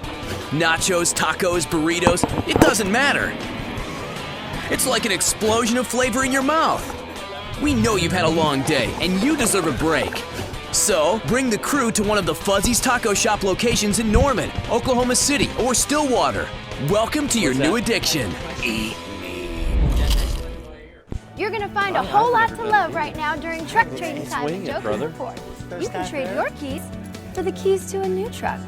Then Joe will beat any other dealer's best deal by $500 guaranteed. Get more for your trade-in, lower your monthly payment, and make no payment for 90 days. Plus, we believe in service after the sale. When you bring your new Joe Cooper Ford in for service, you'll get a courtesy loaner car and a car wash. Who loves you, Oklahoma? Come see us at Joe Cooper Ford. Welcome back to Charger Vision here at Pop Murray Field. Excuse me. We're here with the Richard Eric Stevenson Player of the Game. It's Colby Lewis, 3 touchdowns tonight. Congratulations. You had a great game out there. Thank you. Let's look at those touchdowns. Tell us about this play, Colby. Well, I just came outside and I was like, hey, I'm wide open right there. So what do you call that play? Pat 1. Pat 1. So Pat 1. I just saw it and I was like, get in the end zone. Yeah, little 1-yard touchdown reception from Jackson Jobe. Great job on that. And then you had a couple other touchdown catches in the second half that we're going to get to see. This was an incredible play. Walk us through what you were thinking on this catch. Well, first, when I went and broke, I didn't know the ball was already coming, and he went way in, so I was like, oh shoot, and the ball just came right in my hand. Gosh, and I was like, oh. What a catch! It was thrown right to the Clinton defensive back, and you caught a deflection there and took it to the house. At the very end, I was hoping I had another gear. Yeah, I noticed number 20 was closing the gap there, but you had enough gas in the tank. Good job. And so you had one more touchdown catch. It was a 45-yarder from Jackson Jobe in the third quarter. Let's see. I think we're going to be able to tee that up here. Tell us about that. It was an amazing throw from Jackson Jobe. I don't think it could get any better. He threw it right over there, and it landed straight in my hand. Yeah, it was just over the Clinton defensive back's outstretched hands. So great catch there. What was that play call? Daytona. Daytona. And what route did you run? Just straight Daytona. Okay. All right, great. They bid on Philly, so that's what opened me up just for a little bit. Okay. Jackson saw it right there. Yep, there it is. And just over the outstretched arm of the Clinton defender, and touchdown number 3. Wow, that's awesome. I didn't know if anybody was behind me or not. Right. So I was like, I better get in the end zone quick. Good job. Well, congratulations on being our player of the game tonight. 3 touchdown catches. Great job. Thank you. All right. Thanks for coming up. And so that is it from Pop Murray Field. The Chargers with a 34-7 win over the Clinton Red Tornadoes. The Chargers pushed their record to 2-0 and will be on the road next week against the Davis Wolves. Thank you from Heritage Hall. Charger Pride, everybody. Charger Pride. Charger Pride, that's right.